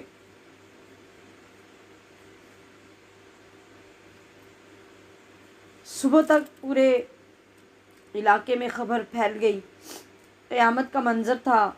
कमिश्नर की इकलौती बेटी थी, उनकी दुनिया उजड़ चुकी थी। हर कोई सरापा गम था।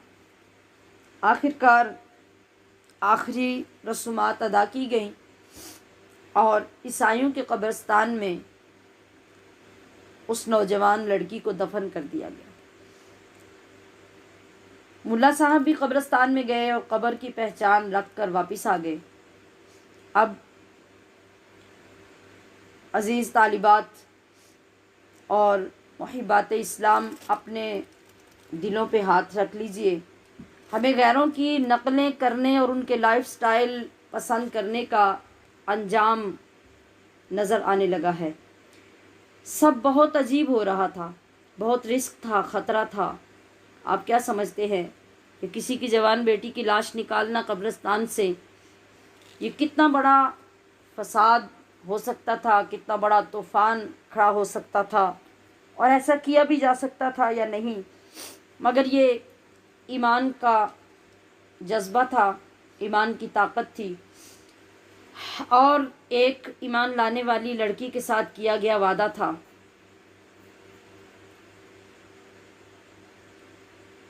कि मुल्ला सिराजुद्दीन साहब ने उस ताज़ियत वाले घर से वापस आकर कुछ नौजवानों को अपना राजदार बनाया, उनको सारा मामला समझाया और रात को कब्रिस्तान पहुंच गए।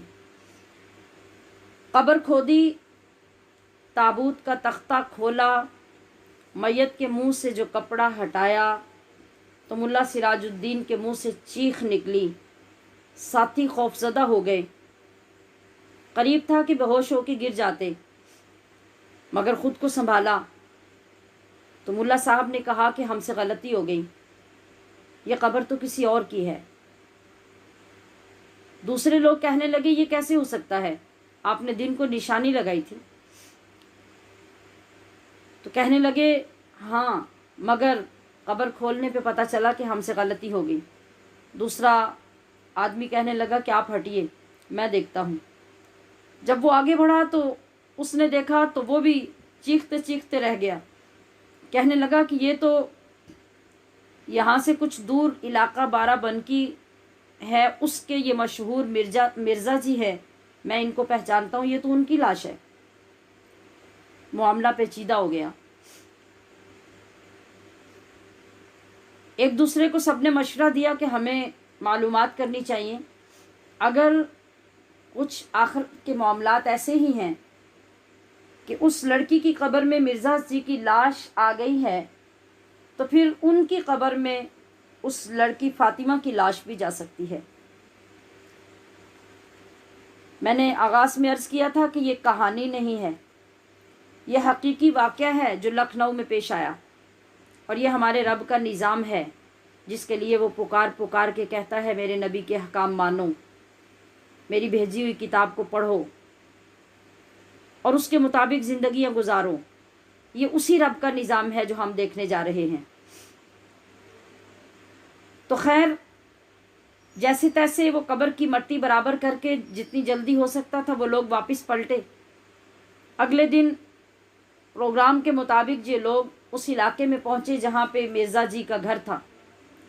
जब वहाँ पहुँचे तो पता चला कि उनकी कोठी पर तो बड़ा हजूम है,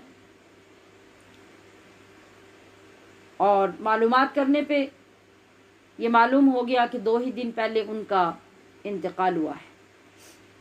इन लोगों ने वहाँ फातिहा पढ़ी और घर वालों से कहा कि हम चाहते हैं कि हम मिर्ज़ा जी की कब्र पे जाके फातिहा पढ़ें। लिहाजा कुछ लोग उन्हें कब्र पे ले गए और इन लोगों ने वहाँ जाके फातिहा पढ़ी और कब्र की लोकेशन नोट कर ली।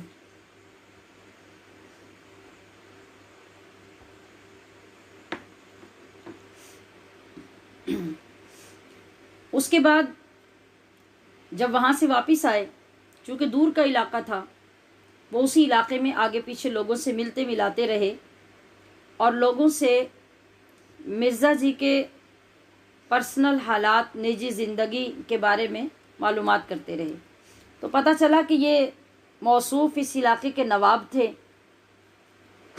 और अंग्रेज़ी कल्चर के बड़े दिलदादा थे। ऐशो इशरत में पड़े रहे। सारा घर मुसलमान होने के बावजूद अंग्रेज़ी तमद्दुन में ढाल रखा था। ईसाइयों का कल्चर, उन जैसे लिबास, उन जैसा रहना सहना यही पसंद था। खैर रात हुई तो ये लोग उस जगह पे पहुँचे जहाँ मिर्ज़ा जी की कब्र को देखा था। वही पिछली रात वाला मामला किया। कब्र खोदी, ताबूत निकाला। जब उसको खोला, ऊपर से हटाकर कफन हटाने की कोशिश की तो रात वाला वाक़या याद था, हाथ कांप रहे थे। मगर जैसे ही कपड़ा हटाया तो अब फिर अजीब मंजर था। सबका खून खुश्क हो गया। जब ये ताबूत खोला और कपड़ा कफन का हटाया तो उस ताबूत में एक अरब नौजवान था।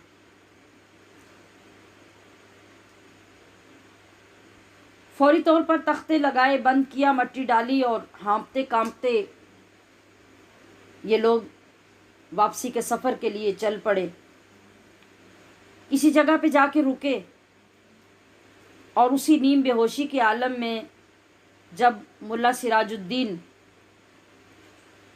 गनूदगी के आलम में गिरे, उस हालत में ख्वाब देखा। ना मुकम्मल तौर पे जागते थे, ना सो रहे थे कि ऐसी हालत में देखा कि जन्नत की हूरें हैं, बेइंतहा रोशनी है और उस रोशनी और हूरों के झुरमट के दरमियान फातिमा खड़ी मुस्कुरा रही है।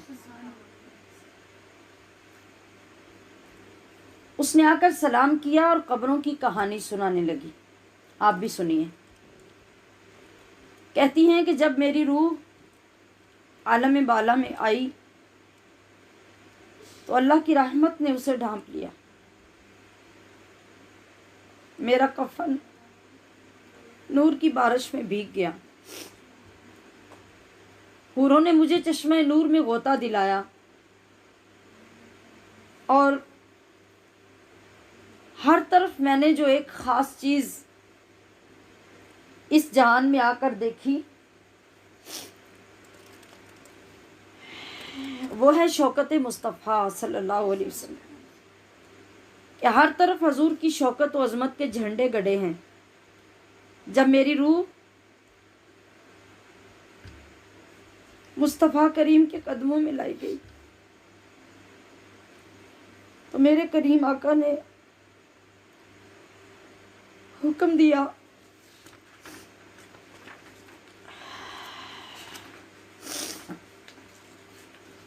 कि फातिमा की लाश तैयबा की सरजमीन पर जन्नतुल बकी में मुंतकिल कर दी जाए।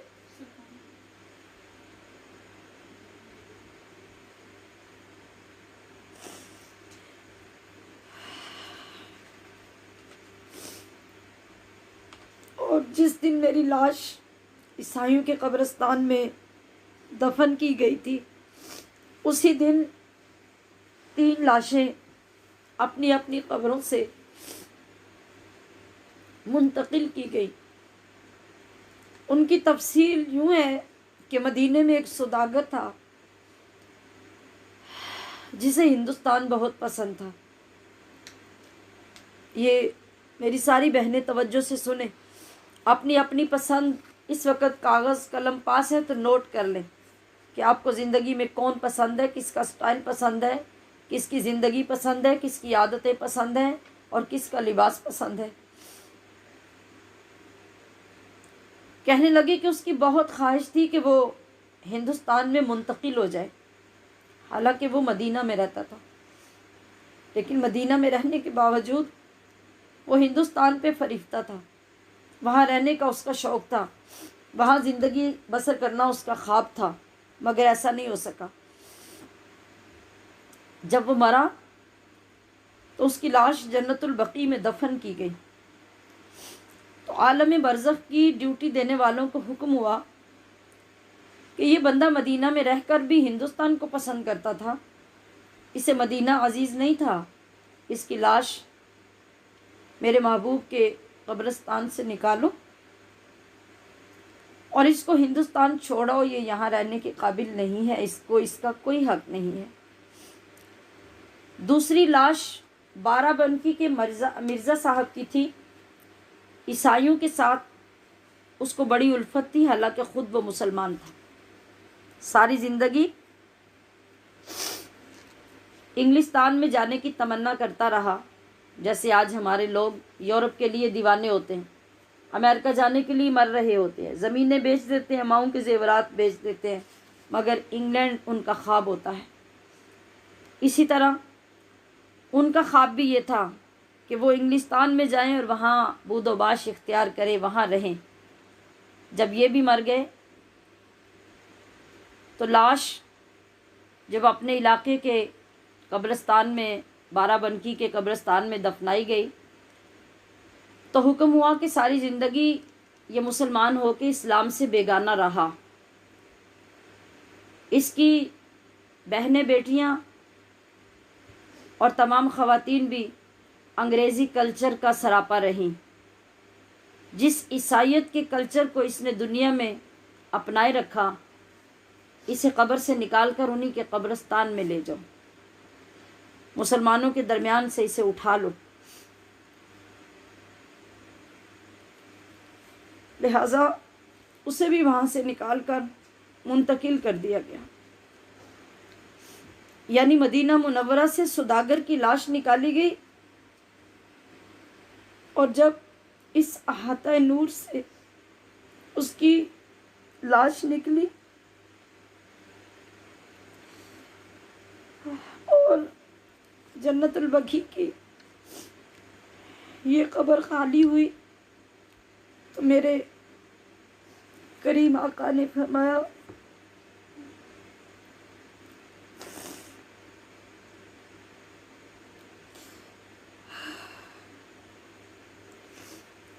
जाओ ईसाइयों के कब्रिस्तान से फातिमा की लाश उठाकर जन्नतुल बकी में दफन कर दो।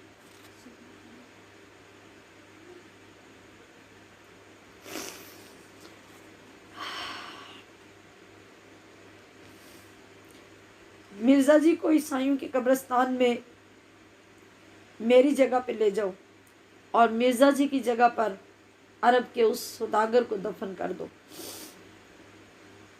फातिमा ने बताया कि मुल्ला जी, उस तरह की तब्दीलियां आलम बरज़ख में हर रोज़ होती हैं। ये निज़ाम है आलम बरज़ख का कि दुनिया में रहने वाला जो शख्स जिस चीज़ को पसंद करता था, उसे आखिरत में वही मकाम दे दिया जाएगा और उसका आगाज़ कब्र में जाते ही शुरू हो जाएगा।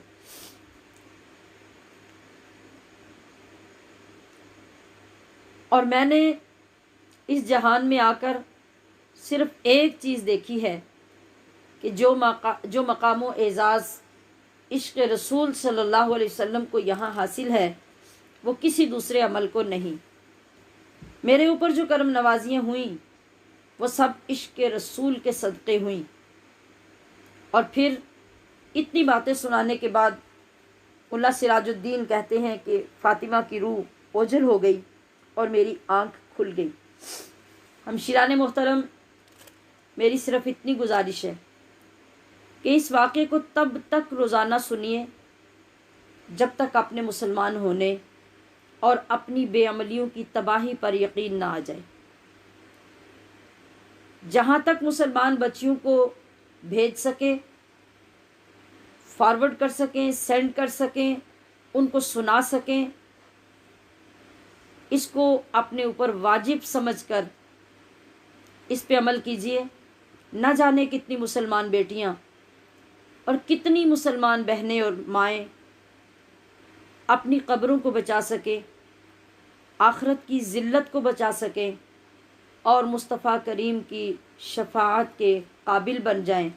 काश कि इन तमाम बातों को सुनकर हमारे वो बाप, वो भाई जो जीन्स पहना के, बाल कटवा के, शर्ट्स पहना के नंगी औरतों को साथ लेके चलने में फ़ख्र महसूस करते हैं, आज इसको सुन के अल्लाह के हजूर इतना रो लें कि शायद उनकी पिछली ज़िंदगी के गुनाह भी धुल जाए।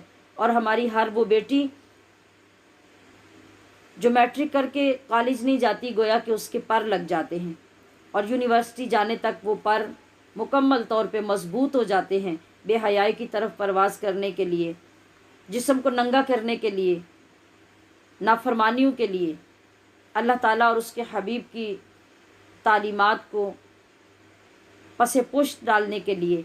और इसी को हम उरूज समझते हैं, इसी को हम कामयाबी समझते हैं। ये एक छोटी सी झलक है जो मैंने आपके सामने पेश करना ज़रूरी समझा। मैंने आगाज़ में कहा था कि हमारी कोशिश ये होती है कि बहुत थोड़े वक्त में हम बहुत ज़्यादा सीख सकें, और ये उसी की एक कोशिश है कि उन चीज़ों का इंतखाब किया जाए जो हमारे दिलों पे असर कर सके, जो हकीकत पर मबनी हो और हमारे महबूब नबी सल्लल्लाहु अलैहि वसल्लम की तरफ से वो सदाए हक़ हो जो हर ज़माने में हमें सुनाई देती है मगर हम उसको इग्नोर करते हैं। अल्लाह तबारक व तआला हमें अपना मुहासबा करने और इस मशाबहत से बचने की तौफीक अता फरमाए। लिहाजा दिलो जान से एक एक हरफ को अपने दिल में बसा कर इस हदीस पाक को याद कीजिए, मन तशब्बह बिक़ौमिन फ़हुवा मिनहुम।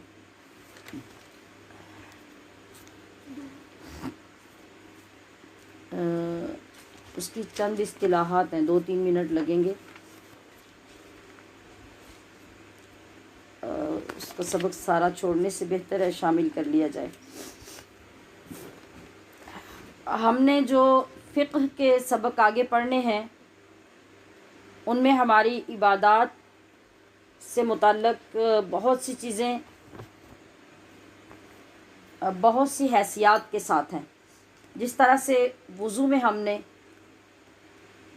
पढ़ा था कि कुछ चीज़ें वज़ू में फ़र्ज़ हैं, कुछ सुन्नत हैं, कुछ मुस्तहब हैं, तो हमने उसके मुताबिक फिर उनको समझा भी और सीखा भी।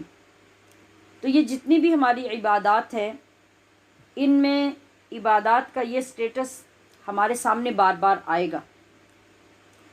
तो मैं ये समझती हूँ कि जब तक हमें उनके मानी का पता न चले उस वक़्त तक हम उन पे अमल भी नहीं कर सकते। एक छोटी सी मिसाल है, हमें घर का कोई फ़र्द जो हमारा सरबराह हो या स्कूल में हमारे असातिज़ा हों, वो हमें किसी बात का हुक्म दें, तो हर हुक्म बराबर नहीं होता। कभी ऐसा होता है कि उस्ताद एक काम कहता है और उसमें गुंजाइश होती है कि आप उसको अगर नहीं भी करते या कम कर लेते हैं या देर से कर लेते हैं तो वो बहुत बड़ा मुआख़ज़ा नहीं होता और कोई पनिशमेंट नहीं होती, कोई ज़्यादा एक्शन नहीं किया जाता। और बाज़ काम ऐसे होते हैं कि अगर आप उनको 5 मिनट भी लेट करते हैं तो आपकी पिटाई हो जाती है, आपको सज़ा मिलती है। कभी कभी ऐसा भी होता है कि वो छोटी सी गलती जो आपको लग रही है वो इतनी बड़ी हो कि आपको स्कूल से निकाल दिया जाए। इसी तरह शरीयत मुतहरा में भी जो काम हमें कहे जाते हैं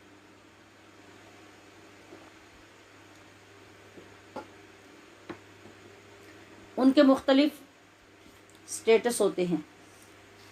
जब हम उनको समझ लेंगे तो हमारे अंदर उनकी अहमियत पैदा हो जाएगी कि हम जो कर रहे हैं वो कितना बड़ा गुनाह है या छोटी गलती है या वो काबिल कबूल है, नज़रअंदाज हो सकती है या नहीं। तो इसलिए शरीयत मुतहरा में हर किस्म के अच्छे और बुरे कामों के कुछ कवानीन मुकर्रर किए गए हैं। जिस तरह अच्छे और बुरे कामों के कवानीन हैं, इसी तरह उन कामों के नाम और इस्तिलाहात भी मुकर्रर की गई हैं। यानी अच्छे कामों के भी नाम हैं और बुरे कामों के भी नाम हैं, इसलिए कि नाम के साथ आपको पहचान हो जाएगी यानी एक स्टेटस लग जाएगा कि इस काम का ये नाम है। जब वो आप नाम याद कर लेंगे तो फिर आपको पहचानने में मुश्किल पेश नहीं आएगी।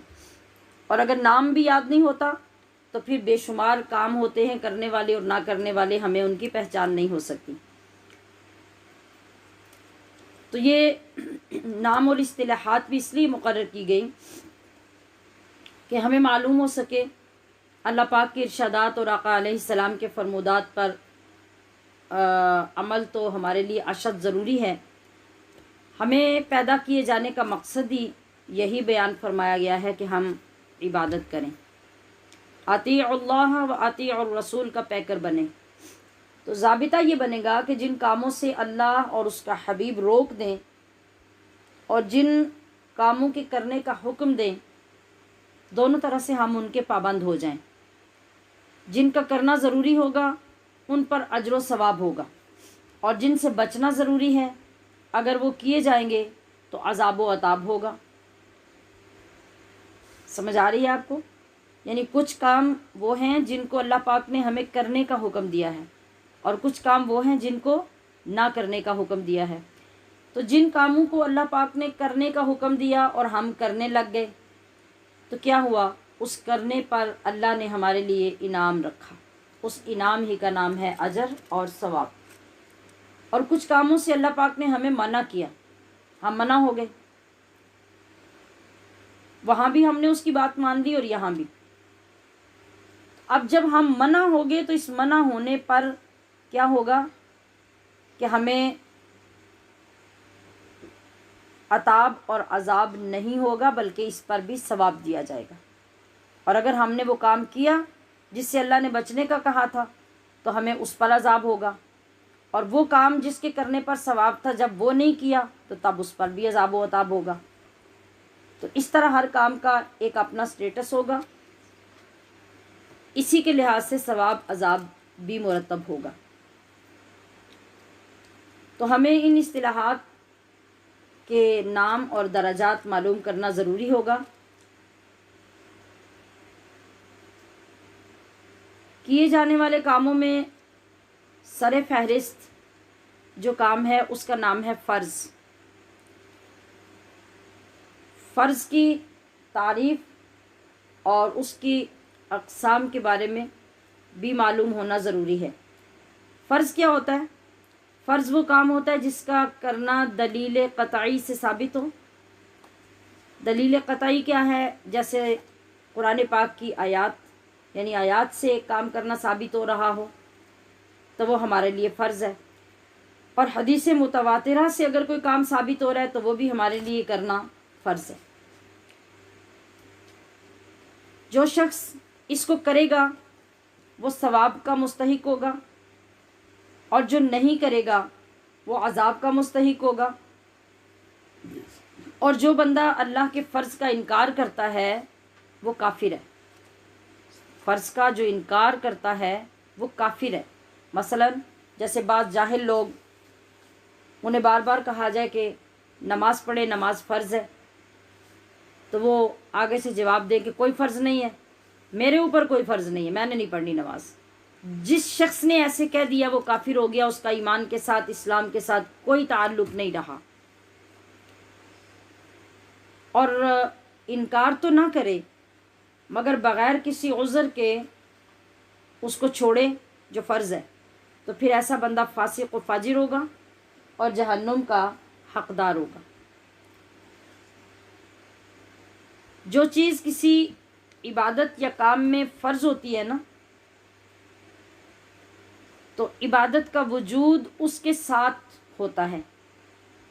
अगर वो फ़ौत हो जाए, फ़र्ज़ फ़ौत हो जाने का मतलब कि वो रह जाए, तो उसके रह जाने से वो अमल या इबादत भी फ़ौत हो जाते हैं, यानी वो भी नहीं हो सकते। रिसेंटली हमने जो सबक पढ़ा है मैं उसकी मिसाल आपके सामने रखती हूँ। हमने वज़ू के बारे में पढ़ा, और वज़ू की फ़र्ज़ियत हमें कहाँ से साबित हुई? कुरान से। कुरान ने कहा व इज़ा कुमतुम इलस्सलाति फ़ग़सिलू वुजूहकुम व अयदियकुम इलल मराफ़िक़ वमसहू बिरुसिकुम व अर्जुलकुम इलल कअबैन। ये 4 चीज़ें वज़ू में फ़र्ज़ हैं। अब इन फ़र्ज़ों में से एक चीज़ भी अगर वज़ू में छूट गई तो वज़ू होगा ही नहीं। यानी मिसाल के तौर पे मुंह धोना या मुंह में कोई हिस्सा रह गया, तो उस रहने को हम इस इस्तिलाह में यूँ भी कह सकते हैं कि फ़र्ज़ का इतना हिस्सा फ़ौत हो गया। तो इस वजह से पूरा वुज़ू जाता रहा, यानी वुज़ू हुआ ही नहीं। मसा करना फ़र्ज़ था, वो अगर ठीक नहीं हुआ तो सारा वुज़ू ही नहीं हुआ। आपको मेरी बात की समझ आ गई होगी कि जब किसी इबादत का फ़र्ज़ फोत हो जाए, फ़र्ज़ रह जाए, तो फिर पूरी इबादत ही नहीं होती। तो इस फ़र्ज़ की दो किस्में हैं, एक है फ़र्ज़ ऐन, दूसरा है फ़र्ज़ किफ़ाया। फ़र्ज़ ऐन वो फ़र्ज़ होता है जिसकी अदायगी हर मुकल्लफ़ शख्स के लिए ज़रूरी है। इस लफ्ज़ को क्या पढ़ना है? मुकल्लफ़, मुकल्लिफ़ नहीं पढ़ना। मुकल्लफ़ वो शख्स होता है जिसके ऊपर शरीयत की कुछ पाबंदियाँ लगाई गई हों और वो पाबंदियों के काबिल हो। जैसे बालिग इंसान जब हो जाता है तो वो इन इबादत का मुकल्लफ़ हो जाता है। जैसे पंजगाना नमाज, रमज़ान के रोज़े, हर साहिब निसाब शख्स पर ज़कात, ये क्या है? ये फ़र्ज़ ऐन है। यानी मेरी जगह पे आप ज़कात नहीं दे सकते, आपकी जगह पे मैं नहीं दे सकती। रमज़ान का फ़र्ज़ रोज़ा मेरी जगह पे आप नहीं रख सकते, आपकी जगह पे मैं नहीं रख सकती। 5 वक़्त की नमाज़ मेरी जगह पे आप नहीं पढ़ सकते, आपकी जगह पे मैं नहीं पढ़ सकती। इसको कहते हैं फ़र्ज़ ऐन।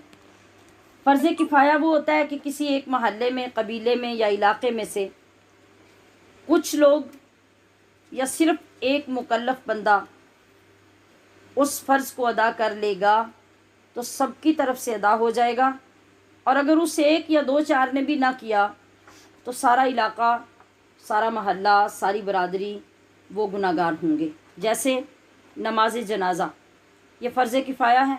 पूरी बस्ती में से अगर एक बंदा भी नमाज जनाज़ा के लिए ना गया तो सारी बस्ती पे गुनाह है, और अगर 1-2 लोग चले गए तो सब की तरफ से अदायगी हो गई। इसी तरह मैयत को दफन करना, मैयत को कफन पहनाना, बीमार की बीमार पुरसी करना, ये कोई भी चंद लोग चले जाएंगे तो ये सब की तरफ से काम हो जाएंगे, और अगर कोई भी नहीं गया तो किसी की तरफ से भी नहीं होगा। फ़र्ज़ ऐन और फ़र्ज़ किफ़ाया ये दोनों फ़र्ज़ की किस्में हैं, समझ लिया आपने। अब इससे अगला यानी इससे दूसरे दर्जे पे, निचले दर्जे पे जो काम है वो होता है वाजिब।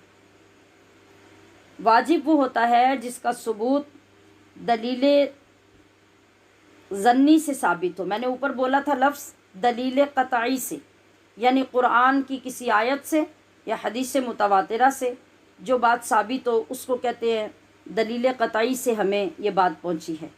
और दलील ज़न्नी होती है जो उस हदीस से पहुँचे जो मुतवातिरा ना हो, गैर मुतवातिरा हो, यानी उससे निचले दर्जे की हदीस हो। इसका करना भी बहुत ज़रूरी होता है। जो शख्स इसका इनकार करेगा वो गुमराह होगा और बद मज़हब कहलाएगा। बग़ैर शरई उज़्र के अगर कोई बंदा वाजिब को छोड़ देगा तो वह फासिक होगा और जहन्नुम का मुस्तहिक होगा। इसके वजूद से, किसके वजूद से? वाजिब के वजूद से। यानी अगर कोई काम किसी इबादत में करना वाजिब है और वो छूट गया है तो इससे इबादत का वजूद फ़र्ज़ की तरह ख़त्म तो नहीं होगा, अलबत्ता इबादत में नक़्स आ जाएगा। ठीक है, जैसे अभी हम इंशाल्लाह आगे नमाज में जो वाजिब चीज़ें हैं वो पढ़ेंगे। इतना आपको मैं मुख्तसर बता देती हूँ कि जब हम नमाज में सजदा सहव करते हैं तो सजदा सहव उस वक़्त होता है जब कोई वाजिब ख़राब हो जाता है। ख़राब होने का मतलब नमाज में या हमारा वाजिब छूट गया, या पूरा अदा नहीं हुआ, या आगे पीछे हो गया, तो इन सारी सूरतों में हम सजदा सहव करते हैं। तो उस नक्स को दूर करने के लिए जो वाजिब की वजह से पैदा हुआ था, तो अब नक्स तो आया लेकिन इससे नमाज ख़त्म नहीं हुई, यानी नमाज फासिद नहीं हुई कि हमें नए सिरे से पढ़नी पड़े, बल्कि इसका जो बदल था वो सजदा सहव की सूरत में हमें शरीयत ने दे दिया। उसके ज़रिए से हमारी नमाज का नक्स ख़त्म हो गया। फ़र्ज़ की दो किस्में, फ़र्ज़ ऐन और फ़र्ज़ किफ़ाया और वाजिब। ये आपके पास फ़र्ज़ की दो किस्मों को दो शुमार किया जाए तो 3 इस्तिलाहात हो गई जो आपने अभी पढ़ी हैं।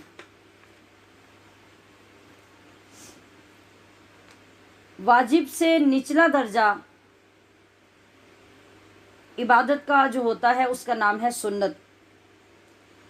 सुन्नत दीन का वो रास्ता होता है जो नबी करीम सल्लल्लाहु अलैहि वसल्लम से साबित हो, वो सुन्नत कहलाता है। फ़र्ज़ की तरह सुन्नत की भी दो किस्में हैं, सुन्नत मुअक्कदा और सुन्नत गैर मुअक्कदा। सुन्नत मुअक्कदा वो सुन्नत होती है जिसका करना ज़रूरी है, उसकी अदायगी में बहुत बड़ा सवाब है। नबी अलैहिस्सलाम ने इसे हमेशा किया, अलबत्ता कभी तरक भी किया हो। इसको हमेशा तरक करने की आदत डालना, जैसे बाज़ लोग ये कहते हैं कि बस फ़र्ज़ पढ़ लेना काफ़ी है, वाजिब पढ़ लेना काफ़ी है। पिछले दिनों में नेट पे भी इसका बहुत शोर उठा हुआ था। कुछ लोग जो फितना फैला रहे थे इस मामले में, लोगों को ये सिखा रहे थे कि नमाज में सिर्फ फ़र्ज़ होते हैं, बस फ़र्ज़ पढ़ो और अपना काम करो, सुन्नत पढ़ने की ज़रूरत नहीं है। तो ये सुन लीजिए, यही बरकत है शरीयत के इल्म की, और इसीलिए सीखना ज़रूरी है कि आप ख़ुद भी गुमराह होंगे और दूसरों को भी बेइल्मी की वजह से गुमराही के उस मकाम पे ले जाएंगे जहाँ दोज़ख के सिवा कोई ऑप्शन नहीं रहेगा।